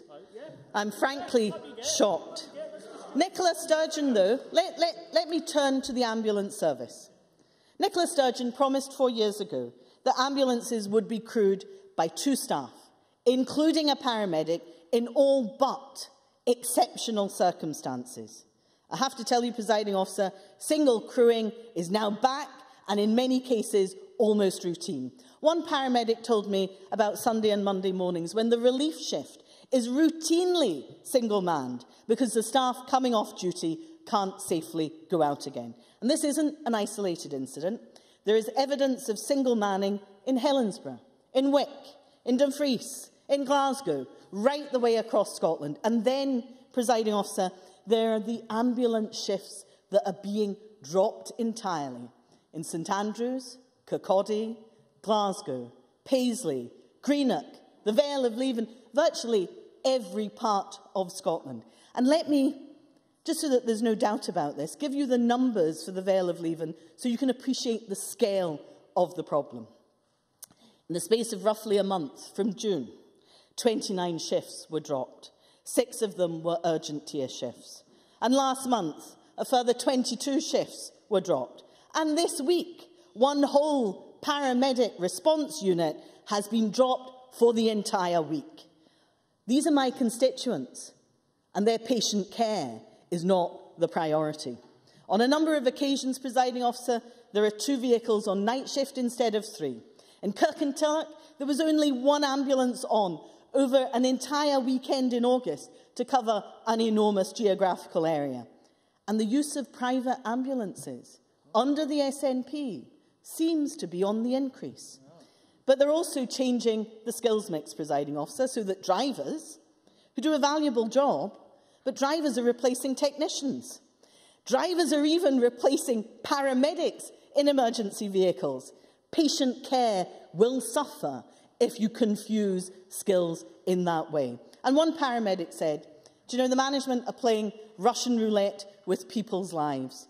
Over the past few months, there have been numerous instances where ambulances have been single-crewed. Core shifts have been dropped to save money. Another described being alone with a child with a head injury and being unable to transport him to hospital because they were waiting for a backup vehicle. And what about the additional staff promised by the government? Now, I understand that a number did indeed fail their exams, but they're out on ambulances in an attempt to teach them the necessary skills. Do you know, there's actually nothing wrong with that, because people do learn in real-life situations. But you know what's wrong? It's when the ambulance service counts these unqualified staff in with the numbers. In one case, a student not yet qualified, was the only person manning the station, the entire station at Girvan. No paramedics, no technicians, not even a driver. It is clear that patient care in the ambulance service is being sacrificed on the altar of cost-cutting. I can't give way to Margot. I'm terribly sorry. I've got a very short space of time. But can I conclude, Presiding Officer, by saying, do you know, this is an extremely worrying picture. The NHS, there is no doubt in my mind about it, it's struggling, and despite the valiant efforts of dedicated staff, this is having a negative impact on patient care. The SNP simply pretend that this is not happening, and frankly, that isn't good enough. Tomorrow, the Cabinet Secretary has an opportunity to put his money where his mouth is, when the budget for the coming year will be revealed. Concern for patient care and safety must be at the top of the agenda, or the people of Scotland will judge him and the SNP to be wanting. Thank you very much. Now call on Michael Matheson to speak to and move the Amendment 4161 in his name. Minister, 7 minutes, please. Thank you, Presiding Officer. It's a pleasure to move the amendment in my name. As is so often the case with Labour Party health debates, facts don't often feature very heavily in the context of their contribution. And no one should be in any doubt about this government's commitment to our NHS. But it's worth keeping in mind that the NHS belongs to no government or political party. The NHS belongs to the people of Scotland, and we as its custodians have to make sure that we do the right thing to make sure we have an NHS that serves the best interests of the people of Scotland. Now, I have got no doubt all members in this chamber recognise the very significant challenges that our public services in Scotland face as a result of the cuts that are being introduced by the UK Government, cuts that have a direct impact on services such as our NHS here in Scotland. But the mark of a government is how they respond to that type of challenge. So how did we, an SNP government, respond to the cuts tougher and deeper than Margaret Thatcher, as Alistair Darling told us they would be and have proven to be? Well, we as a government decided to protect the NHS budget. In making that decision, we have seen a record £11.6 billion of resources for health in Scotland, which will be in that position in 2014-15. That's £826 million more than the 2011-2012 budget. And despite the very difficult economic circumstances and the challenge that places to capital spend, over a 3-year period, £1.5 billion of capital investment into our NHS, securing the delivery of major projects such as the new South Glasgow Hospital, the Edinburgh Royal Victoria Building and the Aberdeen Emergency Care Centre.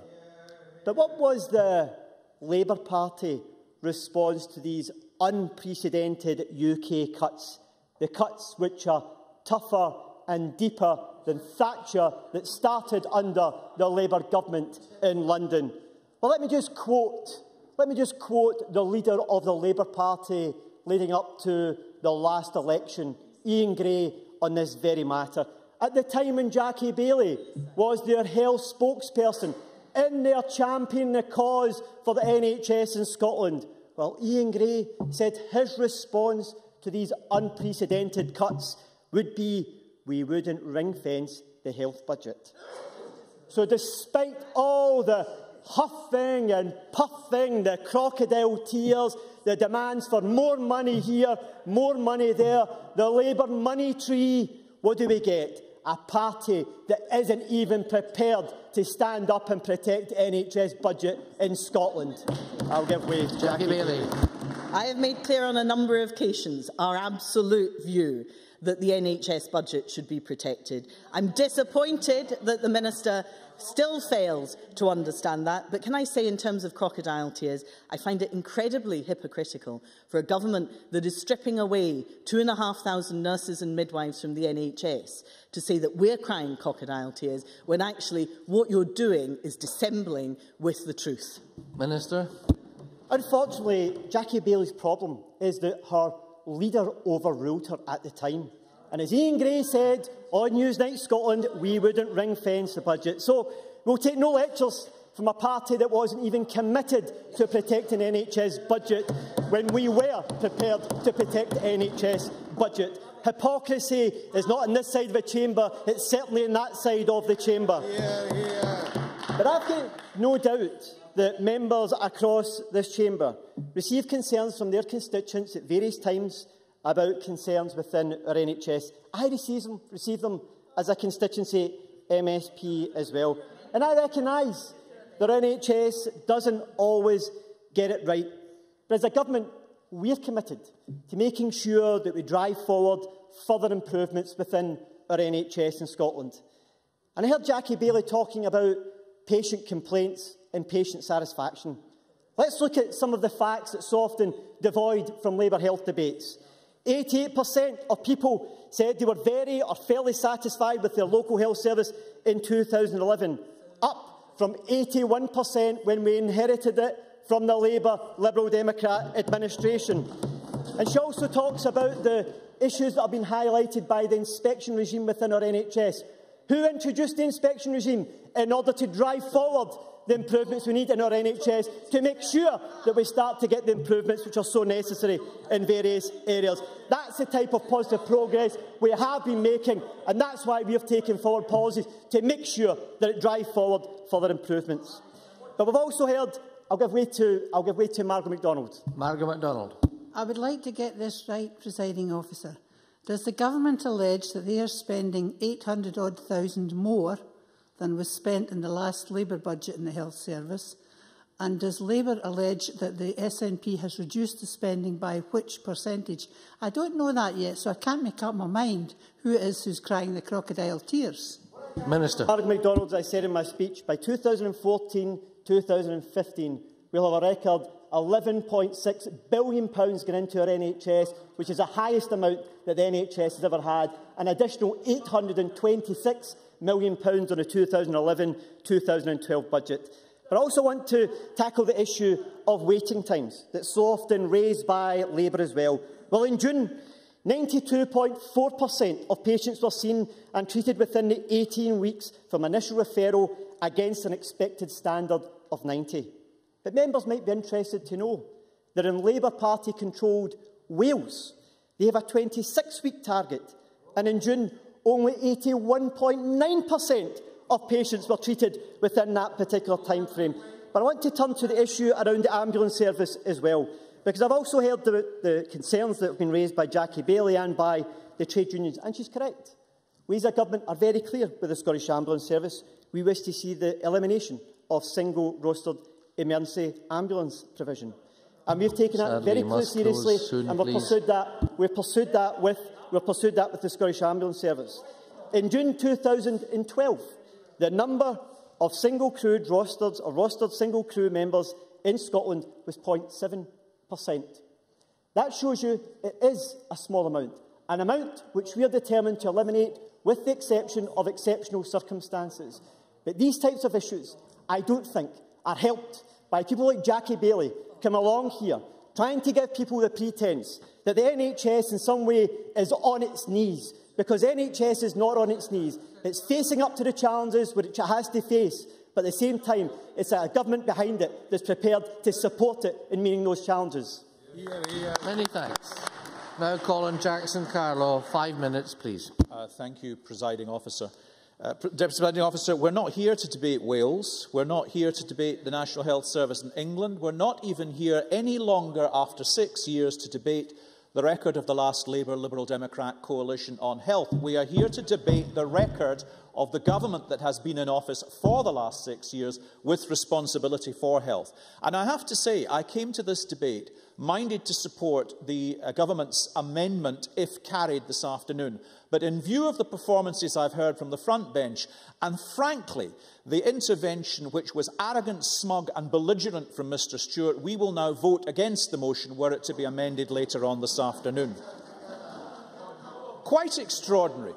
Because what Jackie Baillie... Now, I'm not here to say that the record of the last Labour government was wonderful. I mean, it's known that we felt Nicola Sturgeon was an effective Cabinet Secretary. I still find it surprising that you would move Nye Bevan from the office with all the challenges that the health service is facing. We supported the decisions to reverse the A&E cuts that were proposed. We believe that the Health Secretary has been effective in a crisis. We've paid tribute to much of the work that the last government did, but that's not to endorse every action, statist, Stalinist opposition to innovation within the health service. And when the Minister waxes on about the additional funds that he has made available to the health service, I think it's important to say that the last Labour government and this Conservative government have made sure that health has been protected at Westminster, and consequentials have come to this government which have allowed that health spending to be sustained. It's not been some great virtuous act by the Scottish government. It's been an act which has been replicated across the whole of the United Kingdom, which has led to the United Kingdom ensuring that Scotland has had additional funding to make.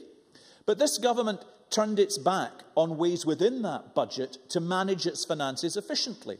We regretted the decision to reject the findings of the pilot led by the last Labour Liberal Democrat administration at Stracathro, which allowed the independent sector to release £2 million through reducing waiting times exclusively for the NHS without infections, to release £2 million by undertaking those operations more cheaply than they would otherwise have been done. What was the objection to finding an efficiency of that character within the health service to release funds that could be put back towards patient care? It was an objection of dogma. We also opposed, and I know we were alone in this, but for good reason, moving to free prescriptions at this time, not because we objected ultimately to the principle, but because we knew every pound that was diverted towards that priority had to come from a priority elsewhere in the health service. Now, I'm not here, and I won't be accused or standing here accused of saying everything that the SNP have done in government and health has been bad. I don't believe that. I don't believe Mr Neil, Mr Matheson or Shona Robeson, well, at the end of the sentence, if I may, has been designed to undermine the NHS. I don't believe that for a moment. But I think it smacks of raw complacency to deny that the NHS today is under pressure and that it is fraying at the edges, and simply to shout belligerently back across the chamber to the Labour front bench about what they did back when dinosaurs ruled the earth is not a response to the challenge the NHS faces today. Mr Hepburn. I'm not sure the end of the sentence was worth waiting for, Presiding Officer. I think it's interesting. Intervention any further. The challenge to the NHS as we go forward is considerable. We know that there is a demographic time bomb which is coming towards us and that it is going to put considerable pressure on the National Health Service. There are fewer nurses. There's no point in pretending otherwise. It doesn't matter what happened 10 years ago. What matters is the record of falling nurses now. We know that there are people in accident emergency who are not receiving treatment in the time that was suggested. We know complaints are increasing. A close family relative of mine was admitted to accident and emergency last week in one of Scotland's and Glasgow's busiest accident and emergency departments. I phoned up to see how the close relative was, and I was phoned back. I thought I was being phoned back to be told how the close relative was. In fact, they phoned me back because they'd worked out who I was and pleaded for me to say at the first available opportunity in Parliament that the situation in that accident and emergency department is deteriorating by the day. They do not have beds in which they could admit patients who are presenting an accident and emergency. The demographic time bomb is materialising now. At weekends, they are unable to cope with the number of patients that are presenting, and they said, we are in tears because we are not able to do the best for the patients we are here to serve. That is the reality, and that is the reality we have to face, complacency aside. Many thanks. I now call on Aileen MacLeod to be followed by Duncan Neil. 4 minutes as we move to open debate, please. Presiding Officer, I'd like to begin by congratulating Alex Neil on his new role as Cabinet Secretary for Health and Wellbeing, and to wish him well in taking on a portfolio which I know, whatever colleagues in the Labour Party might say, will have his full and undivided attention and commitment, as it did his predecessors. And I also look forward, as a new member of the Health Committee, to working constructively with colleagues across this chamber, and in particular with Jackie Bailey, Drew Smith, Jackson Carlaw and Annette Milne. And I hope there will be occasions when we will find common ground in the interests of the NHS and this country. And I can hardly let the opportunity pass without paying tribute to Nicola Sturgeon, the longest-serving Health Secretary of any Scottish Executive or Scottish Government, and without question the most successful. Nicola Sturgeon left the NHS portfolio with a reputation for absolute competence and trustworthiness, and I think that people across this chamber recognise that our NHS was in very safe hands. Now, that safe stewardship has generated a very substantial track record. A&E departments saved, prescription charges abolished, investment in new infrastructure, including the Southern General in Glasgow and the new Dumfries and Galloway Royal Infirmary, waiting times low, hospital-acquired infections at an all-time low, and all of this achievement set against increasingly draconian financial circumstances over which this Scottish Government has no control. And of course, none of this would be possible without the dedication and professionalism of the NHS staff, praise for whom is, to be frank, the only part of the Labour Party's motion that I do support. And anyone would be proud of this track record. And just to repeat what the Minister said earlier, in 2014-15, we will see a record £11.6 billion in resource funding for health in Scotland, £826 million more than in 2011-12. And I have to contrast the situation in Scotland with that in England and Wales, Presiding Officer, because we are only too well aware of the ideological dismantling of the NHS in England by the Conservatives and the Lib Dems. But is anyone aware that Labour-governed Wales will cut health spending by 8.1% in real terms in the next financial year? If I'm honest, Presiding Officer, if I thought for 1 second the Labour Party had anything positive or constructive to say this afternoon in this debate, then I would gladly take the intervention from Jackie Baillie. But given their constant negativity and scaremongering coming from the benches opposite this afternoon, I actually don't see the point, not least because I know that Scotland's health service and staff actually deserve better from their elected representatives. Presiding Officer, the Government's amendment refers to safe, sustainable, person-centred patient care, and the integration of adult health and social care presents a very significant opportunity to help us achieve that. Having social services and our NHS working together in true collaboration, their efforts concentrated on the needs of the individual, is a worthwhile prize, and it is one way we can meet the challenges of future resource restrictions and increasing demand by pooling our resources and working flexibly and collaboratively. And Fries and Galloway, the region with which I am most familiar as a South of Scotland List MSP, is working on a positive and constructive model for taking forward integration, and they've chosen to focus on how they can enable care workers and council staff to work most effectively in partnership with health professionals at all levels, whilst improving local accountability and scrutiny. There is a real willingness on the part of council and NHS to make this important reform work. In closing, Presiding Officer, this integration is one way, I believe, in which we can continue to protect Scotland's NHS and enable it to provide the best possible services for the future, to continue the direction of travel set out by Nicola Sturgeon, and which I have no doubt will continue to be a key focus and priority for this Scottish Government. I support the Government's amendment. I call Duncan McNeill to be followed by Jamie Hepburn. Thank you, Presiding Officer.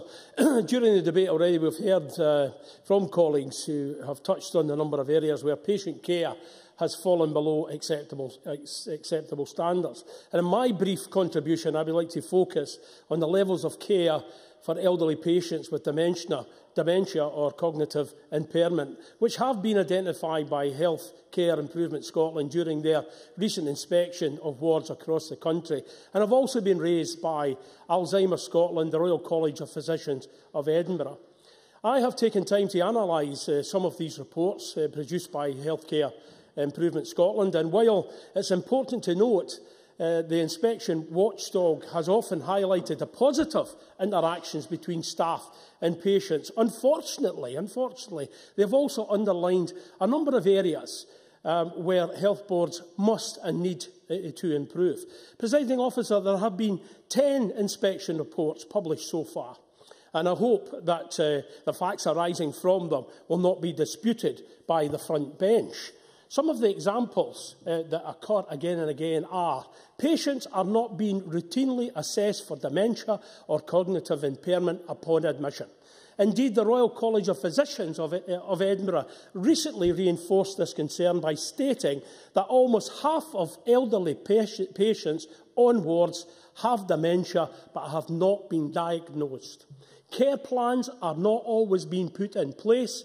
Health records are often incomplete. The number of times a patient is moved from one ward to another is not being monitored, and the environment in the wards is not suited to the needs of patients with dementia.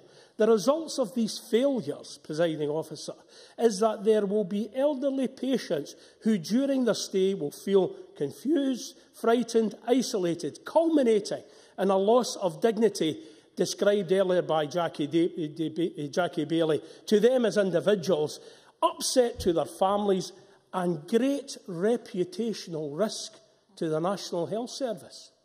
Not only will these patients feel a sense of helplessness, they will also be put at risk, according to the Royal College of Physicians, who have warned that 1,600 patients with dementia who are in Scotland's hospitals at any one time are highly vulnerable and at a higher risk of death while in hospital.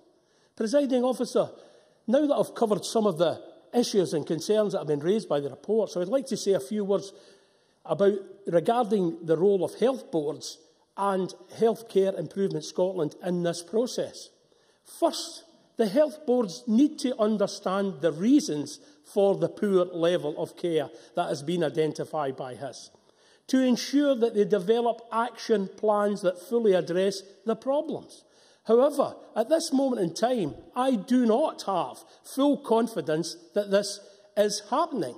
Has recently confirmed to me that they don't ask the health boards to examine the reasons why for the inappropriate care that has been identified.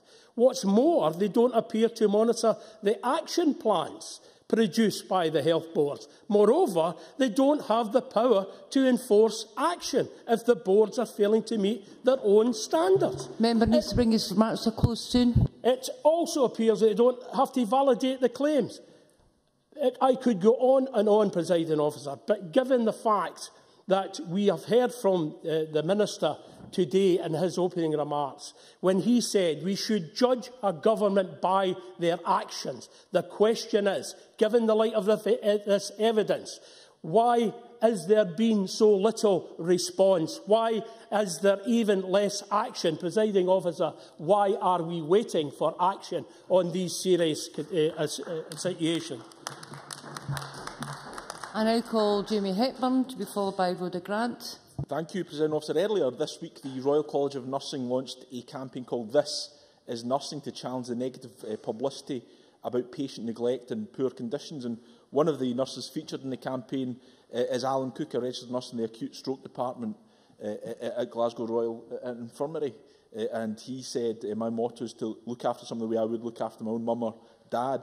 I think that's a magnificent synopsis of what nursing and the NHS should be all about. And indeed, I note that the Scotland Director, the RCN, Theresa Fife, has said that the campaign is to inform and educate the public and celebrate the outstanding work that nurses do daily, often extremely difficult situations. Now, it was interesting to hear, and I think Jackie Baillie is genuine. I'm not suggesting for a second she's not genuine. She suggests that she recognises the work that NHS staff do is exceptional. But I am concerned that by constantly coming to this chamber and highlighting issue after issue, and right to highlight issues of concern, that we are undermining such praise. And I do want to place this debate very briefly.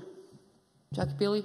I've been in this chamber time after time where the SNP have essentially hidden behind the NHS staff. It is NHS staff who are coming to me with stories about the NHS fraying at the edges because you are cutting their numbers. I think we all support NHS staff. There are ambulance staff in the gallery. I invite you to meet them afterwards and hear the real stories rather than the spin. It's not like we don't all hear from NHS staff. Jackie Baillie, it may be a surprise to Jackie Baillie, but we all have constituents. We all have constituents who work in the NHS, and we do hear issues of concern, and we rightly take those forward. But let's look at the record of this administration as opposed to the previous Labour administration. I thought it was very... and no wonder, Mr Smith, you don't want to hear this, but you sit there and hear this, Mr Smith. Because despite Jackie Baillie's... Very briefly, Ms MacDonald. Go into the records, Presiding Officer, because we'll never agree on that. Could we try and find agreement on why there should be the shortfall in the wards? I spent 3 months in an NHS hospital this year. I know what the shortfalls are. I'll tell them if they ask me. Jamie Hepburn. I'd be delighted, as always, to speak to Ms MacDonald, but if she doesn't mind, I'll decide what I'll take forward in the content of my own speech. So, despite Jackie Baillie's claims, and I thought it was interesting to hear her say, and I heard her say quite clearly that this isn't the case, but it is actually a fact that there are more nurses and midwives in post than in 9 of the 10 years when Labour was in government. I don't doubt that the NHS is under pressure right now, and we'll turn to the Tory record in a minute. Mr Carlow, if he doesn't mind, because I heard him say quite clearly he doesn't want that debated either today. But when we see, and again I heard Ms Baillie say from a sedentary position when the point was made by the Minister that what Ian Gray said on Newsnight Scotland wasn't true. I find it astonishing, Presiding Officer, it beggars belief that she says it's not true. We all saw him say that the Labour Party wouldn't ring-fence the NHS budget overall. The Labour Party cannot hide behind that fact either. Very briefly, Presiding Officer, I thought it was interesting. I wanted to make a point to Mr Carlow. I tried to intervene on him. I didn't know he was such a wallflower these days. He wouldn't let me continue because he was a little upset with my precursor remark. I am astonished to hear the Tories stand up today and say that the Scottish Government is diverting money away from the NHS frontline through free prescriptions. That is part of the NHS frontline. And frankly, we've seen a report published about what the Tories are doing south of the border. They want to funnel £20 billion of money away to private profit in the NHS. That's the real agenda from the Tories, being supported by the Labour Party through their Better Together campaign. I now call Rhoda Grant to be followed by Kevin Stewart. Thank you, Presiding Officer. I want to concentrate my remarks on the Scottish Ambulance Service, but can I first start by paying tribute to the staff that operate our ambulances and our control rooms? They're absolutely excellent. However, this is an emergency service that only covers urban areas. Many areas within the Highlands and Islands receive no emergency service from the Scottish Ambulance Service. It's the NHS boards that are left to pick up the pieces. And can I give a couple of examples of this?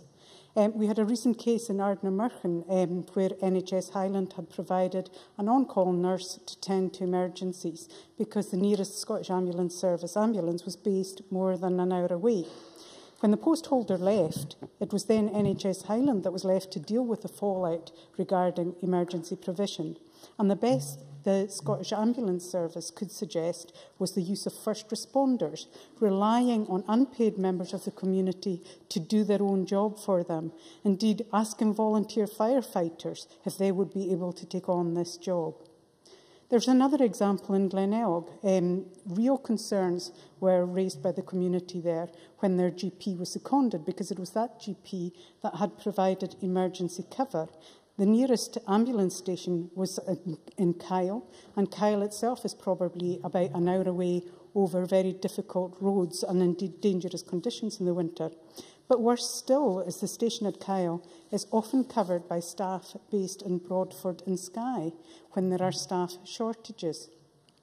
It is surely wrong that the Scottish Ambulance Service reneges on its responsibility to these communities.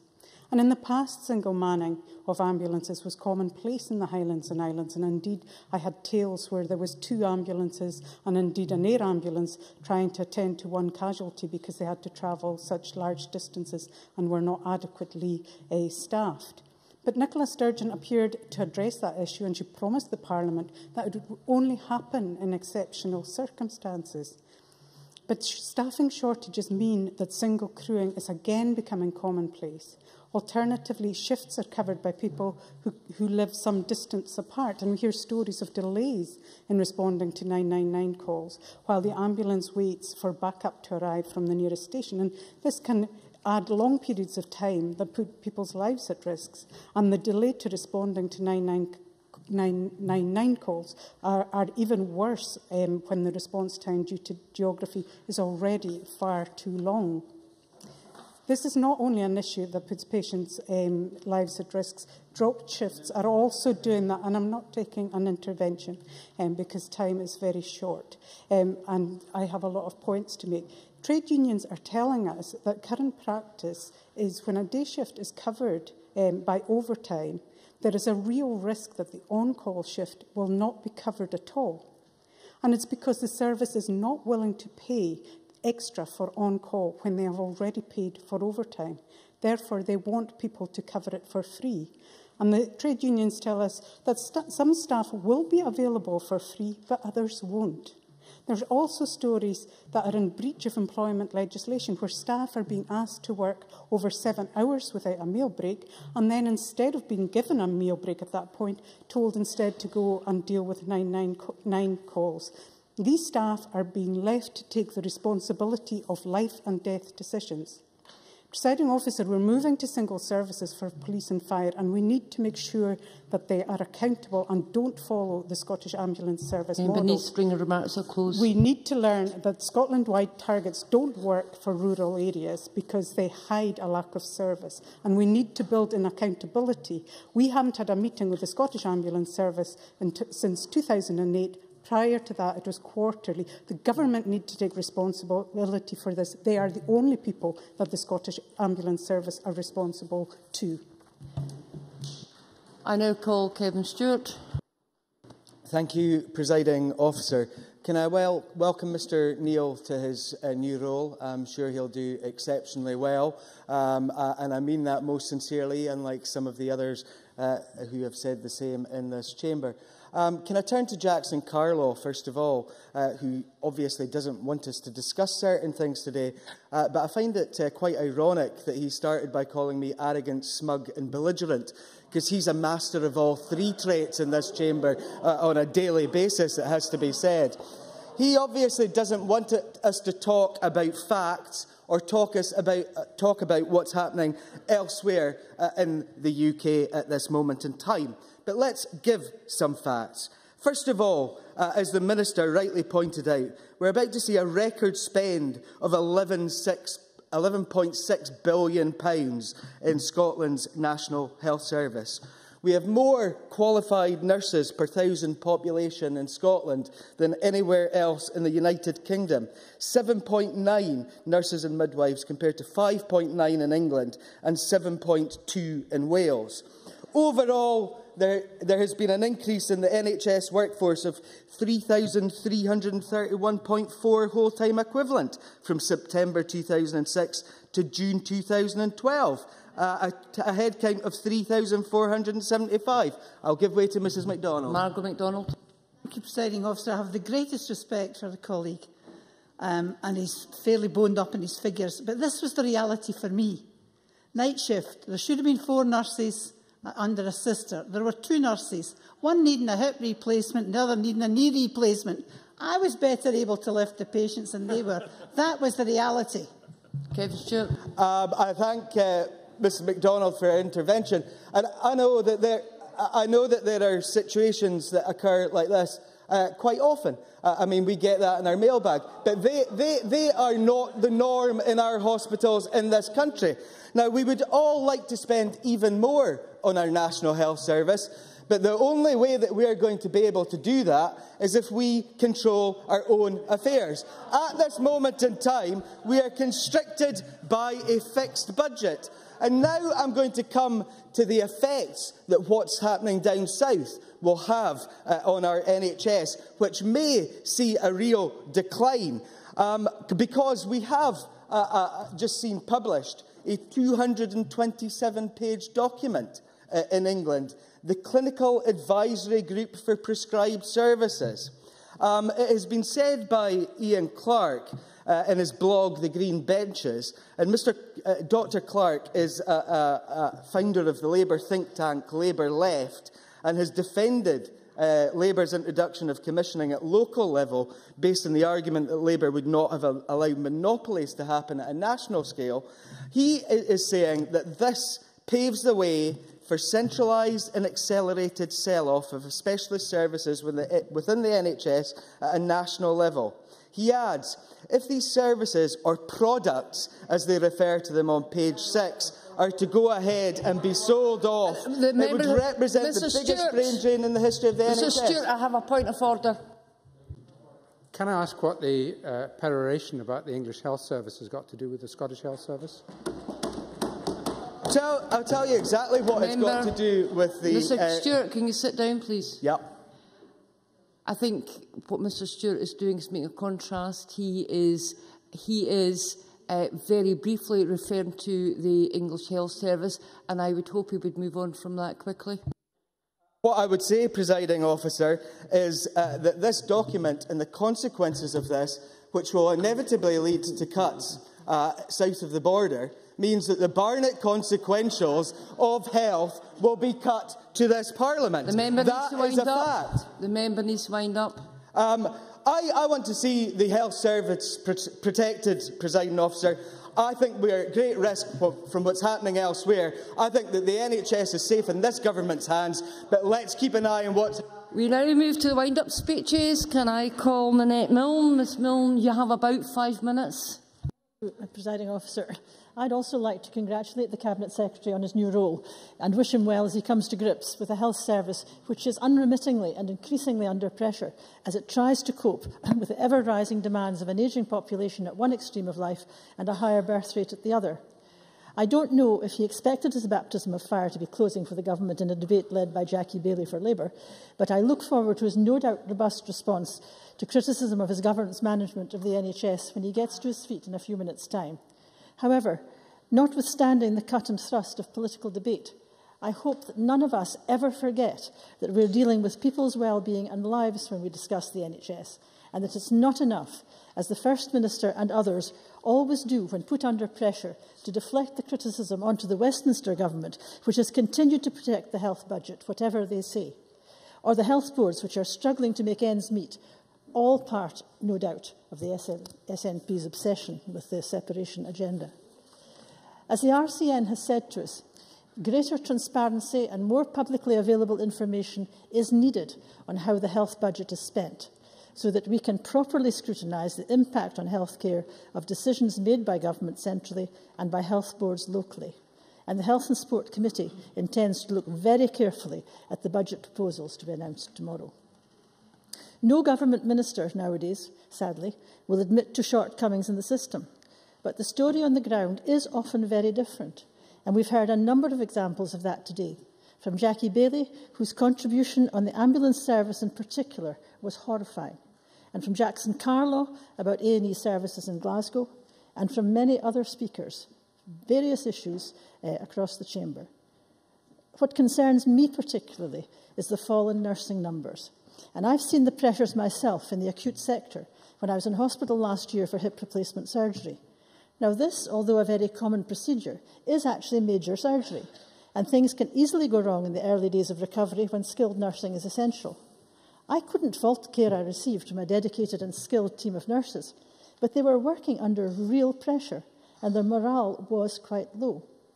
They came to me, they knew who I was, they said that, would I raise this in Parliament as well, because they were seriously worried at the pressure they were under from staff shortages.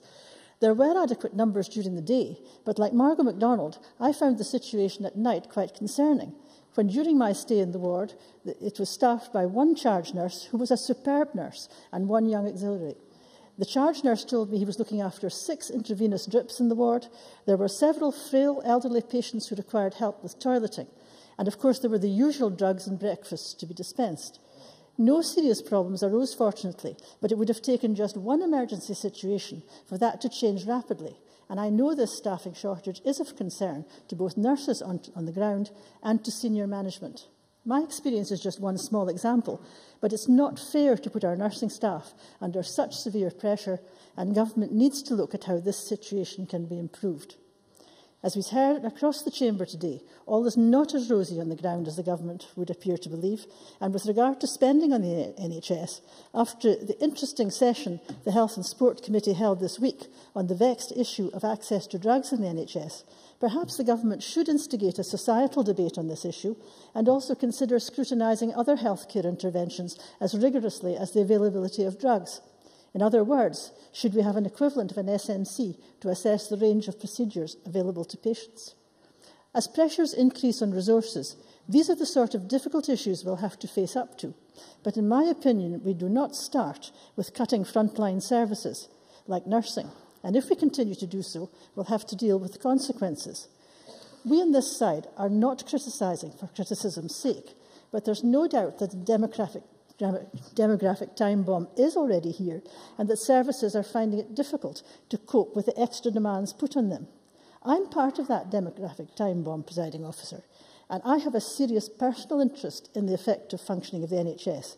It's never been a perfect organisation, but it's currently under greater pressure than it's ever been, and serious thought must be given urgently to dealing with its problems, or staff will become more and more disillusioned and simply leave its employment. This has been a lively debate, presiding officer. Can I ask you to bring your remarks to a close? I hope the Cabinet Secretary will reflect on the issues raised and give his support to the NHS staff who are doing their best in difficult circumstances to maintain high standards of patient care, because he's not the only one with a clear commitment to the NHS. Mine goes back more than 50 years. I now call on Alec Neil, Cabinet Secretary. You've got 7 minutes. Thank you very much indeed, presiding officer. Can I, first of all, since this is my first speech in my new role, thank all those who have sent cards of congratulations and also best wishes. Much appreciated. Obviously, I have a hard act to follow, but I certainly intend to do everything I possibly can to live up to the task in front of us. Can I say, first of all, and everybody's said it, and this is not just lip service, but we should pay tribute to everybody who works in the National Health Service, and indeed many people who are not actually employed by the Health Service, but whose services are absolutely essential to the success of the Health Service. Now, I believe there are 4 major challenges facing the National Health Service in Scotland in the years ahead. The first and the most obvious one is the budgetary challenge. The fact of life is that despite our ring-fencing of the budget, the resources are not going up as fast as the demands are on the health service. That means that we have got to face up to the reality that with relatively fewer resources, relatively speaking, we have to fulfil greater demands across the country. And that is a central challenge for every one of us. The second one that's been referred to many times, in particular, is the challenge of the ageing of the population. And it's not just the overall ageing of the population. The challenge is that in the extra years we have left, that a far higher proportion of those years can be lived on a healthy basis, on a fit basis. The third major challenge is the cost of new technologies and new medicines, because clearly the cost of these are rising very fast indeed, but we need these new medicines, we need these new technologies in order to achieve our vision and everything we want to do for our people. And the final big challenge, particularly in Scotland, which is fairly concentrated but nevertheless cannot be underestimated, is the challenge presented by the levels of poverty and deprivation we have in Scotland. And if I may say so, legislation emanating from south of the border, particularly if benefits are frozen, will add to that challenge even greater, because if benefits are frozen, I believe that will drive more people into poverty and will create even greater demands, not just in the National Health Service, but in a whole range of our public services in Scotland. Now, let me also say this. My attitude to the job will be an open door. I'm not under any illusion that with a £12 billion budget and a total staff of over 150,000 people, plus all the people effectively employed indirectly by the health service, that we're not going to have areas of pressure and difficulty. Of course we are. And if people come to me, as they have, in the same way as my predecessor did, I will listen to what people are saying, and if there is a problem that needs sorted, I will work with the relevant people in the health service to sort that problem. I can identify, I don't have much time, I want to finish this. I say this, that I myself, in my own area, have identified quite a number of issues that need to be tackled. And not every issue, by far not every issue, is a result of a shortage of resources. Sometimes it's due to other factors not directly under the control of the NHS. Can I also say that one of the things I intend to do is make some unannounced visits, not just to go to the health boards and meet the chief executives and the chairs, but actually talk to the people who are the practitioners, the nurses, the doctors, the porters, people who are actually on the factory floor in the health service, to find out what their opinion is and where they see we can do things better and in greater quality and quantity. And there are areas for improvement. Of course there are areas for improvement. And my priority will be to look at those areas for improvement. Top of that list, I believe, is the need to integrate adult health and social care services to get a more continuum and better quality services for that category of people. I don't have time, I'm afraid. I want to cover this. So let me say this, that we are totally committed, as everyone knows, to the National Health Service. We will face up to areas where there are particular challenges, and we will do what we can to rise to those challenges and find solutions to the problems. Can I say this, though, and particularly to Jackie Bailey, when you come across a difficulty in an area, do not then generalise from the particular. Do not then exaggerate using phraseology like the NHS is crumbling. That is a total insult to everybody who is committed to the NHS. So I say to the Labour Party, be responsible, be grown up. The fact of life is there is a great deal of good happening in the health service. One of those is the record spending. Despite the financial pressures, we are spending a record amount in the health service. And let me say this, in some of the particular issues that have been raised, Duncan McNeill very fairly raised the issue of dementia. And let me say that we are one of the world leaders in the treatment of dementia. Our work in Scotland is internationally recognised. And we are jointly funding, with Alzheimer's Scotland, a nurse consultant for general hospitals in every health board. There is a total of 300 dementia champions to work in general hospitals, and there will be more appointed as the years go by. Cabinet Secretary, you need to bring your remarks to a close. When it comes to, for example, waiting lists in accident and emergencies, had Labour's plans to close A&E, those waiting lists would have been far, far higher than they are today. So recognise their failures. In the south of the border, they cut the health budget by $20 billion. They have no entitlement to lecture anybody about the future of the health service. Presiding officer, let me tell you this. The NHS is safe in our hands and only in our hands. I now call on Richard Simpson to wind up the debate and would be obliged, Dr Simpson, if you would close at 4:59. Thank you. Can I join others by welcoming Alex Neil to the challenges of the health part of his portfolio? He does have a hard act to follow. But he will also have to overcome what Jackson Carlow correctly referred to as the raw complacency illustrated by Michael Matheson in his opening speech today, which was one of the worst that I've ever heard in this chamber.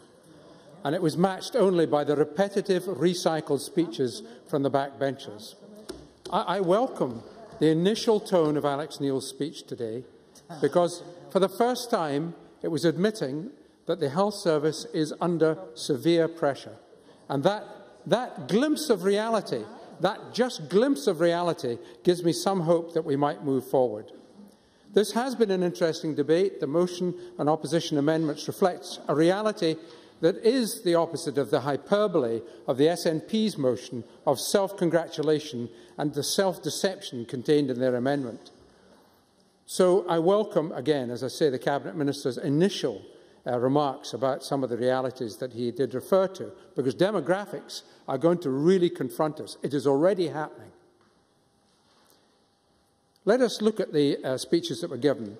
First of all, the Health Improvement Scotland inspections, which we pressed for. I was delighted when the previous Cabinet Secretary announced that they were going to occur, and we've now, as Duncan McNeill, in his excellent analysis of this, has said, has had 10. I've been calling for a thematic report, which brings together those 10 reports, as we used to do for the care inspections, and sends them to health boards so that they can proactively respond. Because Jackie Bailey and Duncan McNeill are right. What's happening is the boards are waiting to be inspected and then are making changes. They are not making the changes that we all want to see. The boards are not showing that improvement. And in relation to cognitive impairment, this is absolutely vital. So I hope that he will agree to getting the HIS to produce a thematic report. The second thing I want to ask him to do is to make sure that from now on, because we've now had 10 announced reports, we move swiftly to unannounced reports. Because once that thematic report is produced, the board should be able to address it. Now, there's a linked problem, and that is of delayed discharges. Linked because when patients are moved, it is commonly because they are ready or nearly ready for discharge. Labour tackled that problem by reducing delayed discharges from 3,000 in 2001, promising it to be zero by March 2008, and that was indeed achieved by the SNP government. But they went on, under Shona Robson and Nicola Sturgeon, to make a further promise that it would be kept at zero, and not a single quarter since 2008, except at the annual review in March, has that promise been kept.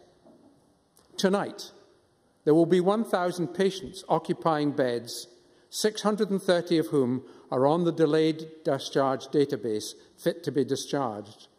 I carried out an FOI last year, and I got only one clear, honest and unambiguous response, which was from the Fife NHS Health Board, who revealed that 90 patients who'd been declared fit to go home had died sitting on that delayed discharge database. The delayed discharge situation has other effects. It has the effect of increasing the number of cancellations of operations, and that has a significant knock-on effect on its own. Now, the SNP promised in their manifesto of 2007 that they would not reduce the number of beds. They have reduced it by just under 1,000. That is a 5% reduction in staffed beds. I think we've all agreed now that that is a debate we should put to bed, because if bed numbers can be reduced by removing delayed discharges, for example, then we should do so. So that debate, I think, has been put to bed. But we must be very careful about how closures are actually handled, and that's going to be particularly good. Now, let's turn to the question of waiting times. I've recently had a family member referred for possible cancer. This was diagnosed rapidly. He was then had to wait well over the target period for admission for his operation. When he was finally admitted, some 35 days after the target date, his operation was cancelled due to an emergency situation in the preceding operation. Entirely understandable. The entire family accepted that. But he was then offered a further appointment a month further on. He was already beyond the target date, and he was now offered a further appointment further on. These 10% of patients who are not being admitted on the RRT guarantee are human beings who are being treated badly by us. Great target, but I have to tell you, the Welsh comparison that Michael Matheson used, and Michael Matheson speaking at this point, presiding officer, but perhaps he might like to listen to this, because the cancer targets in Wales are being achieved to a far higher degree, far more quickly than elsewhere, and cancer operations are absolutely critical. Do we know what happens to this 10% where the target is not met? Does the Cabinet Secretary know that? Do we have the statistics to understand it? We do not, except in some cases. So I would suggest that that needs to be looked at very closely. Now, on waiting times, we had the scandal in Lothian. Does anyone really believe that was the only place that game playing has occurred? I await the Audit Scotland's report with great interest. I want to praise the Lothian for not simply for coming clean, but also for their decision subsequently to establish a whistleblowers line. What happened with the Lothian waiting times was interesting, in that 2 years, almost 2 years before I raised this subject in the Parliament, there was a bed manager who raised it within Lothian and was told not to raise it externally. An internal review would be carried out. It was refused to allow her to see that internal review, and she eventually resigned from the health service because she felt her complaints were not being taken. One moment, Dr Simpson. It would help if the three members on the front bench would listen to the debate.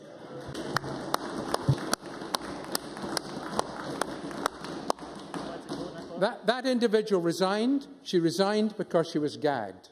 And we are getting consistent reports from clinicians up and down the country.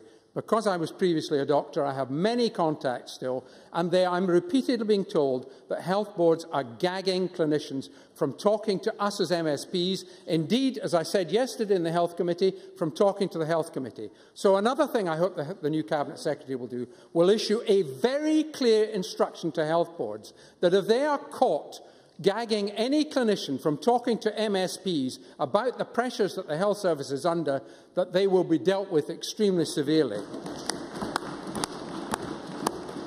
Now I want to turn to workforce, which was raised in a recycled way by every SNP backbencher, saying that there was more or there was less or whatever. What the facts are, and Margaret MacDonald will want to know this, is that there are 2,500 fewer nurses. That's the reality. When it occurred and who had more at which point in time is completely irrelevant. Can we lose 5% of our clinical workforce without it having any effect on the health service? I find that unbelievable. I find that really totally unbelievable. And yet that is the truth that has been peddled in this chamber for the last 2 years. And I'm very glad that the Cabinet Secretary is adopting a new tone with regard to that, and I look forward to it being maintained. Because we're not scaremongering, we are referring to what is actually the truth. And if they want comparisons with England, Mr. Stewart, then I will tell you that in England, Simon Burns, on the June the 12th, in Hansard, was reported as saying that there were 3,700 fewer nurses in England. Now, the statistics may be somewhat different, but a tenfold difference in cuts in Scotland is really very, very significant. And they had 954 midwives. Now, I don't have time I have to conclude very rapidly. And I have left the most important bit almost to the last, and that's the ambulances, which both Jackie Bailey and Rhoda Grant have illustrated graphically what the problems are. This is another service under pressure. And I will ask the Cabinet Secretary today to respond in the way he suggested and agree to meet the trade unions from the ambulance services about this. I hope that he will do so. I would take an interruption even at this late stage. No, you won't. You're finished, Mr. Simpson. I'm afraid you need to sit. I will end by saying, Dr. Simpson, you do need to sit down, please.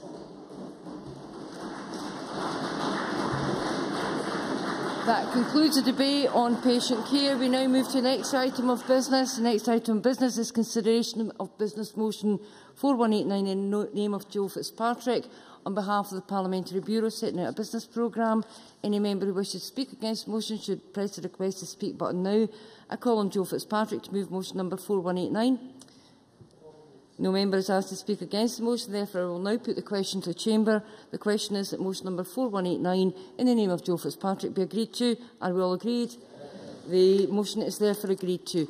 The next item of business is consideration of two Parliamentary Bureau motions. I would ask Joe Fitzpatrick to move motion number 4190 on committee membership and motion number 4191 on substitution on committees.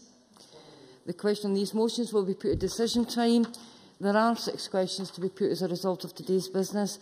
The first question is that amendment number 4165.2 in the name of Keith Brown, which seeks to amend motion number 4165 in the name of Elaine Murray on rail, be agreed to. Are we all agreed? The Parliament is not agreed, therefore we'll move to a vote. Members should cast their votes now.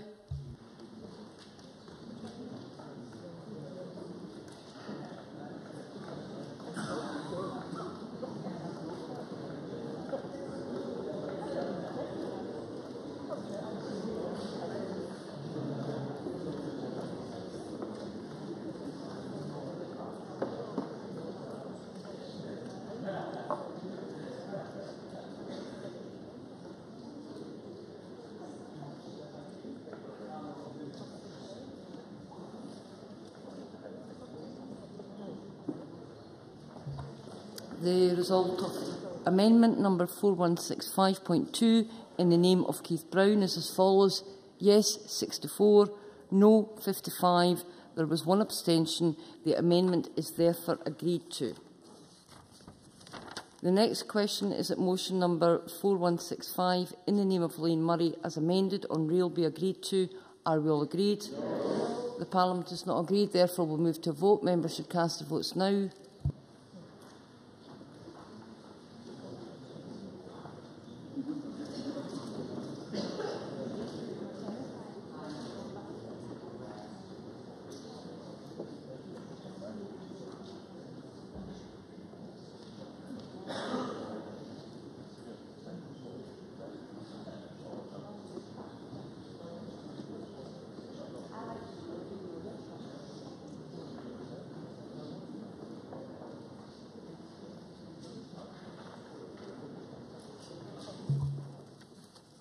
The result of the vote on motion number 4165 in the name of Elaine Murray as amended is as follows. Yes, 64.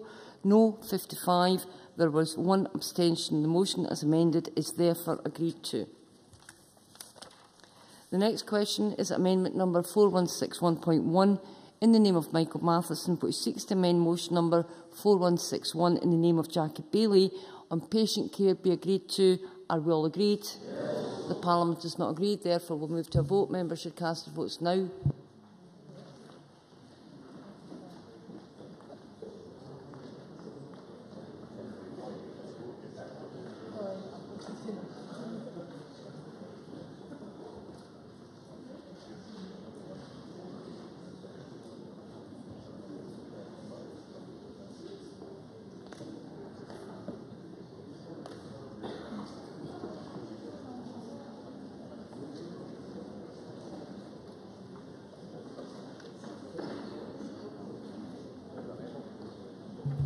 The result of the vote on amendment number 4161.1 in the name of Michael Matheson is as follows. Yes, 64. No, 55. There were one abstention. The amendment is therefore agreed to. The next question is that motion number 4161 in the name of Jackie Bailey as amended on patient care be agreed to. Are we all agreed? Yes. The Parliament is not agreed, therefore we'll move to a vote. Members should cast their votes now.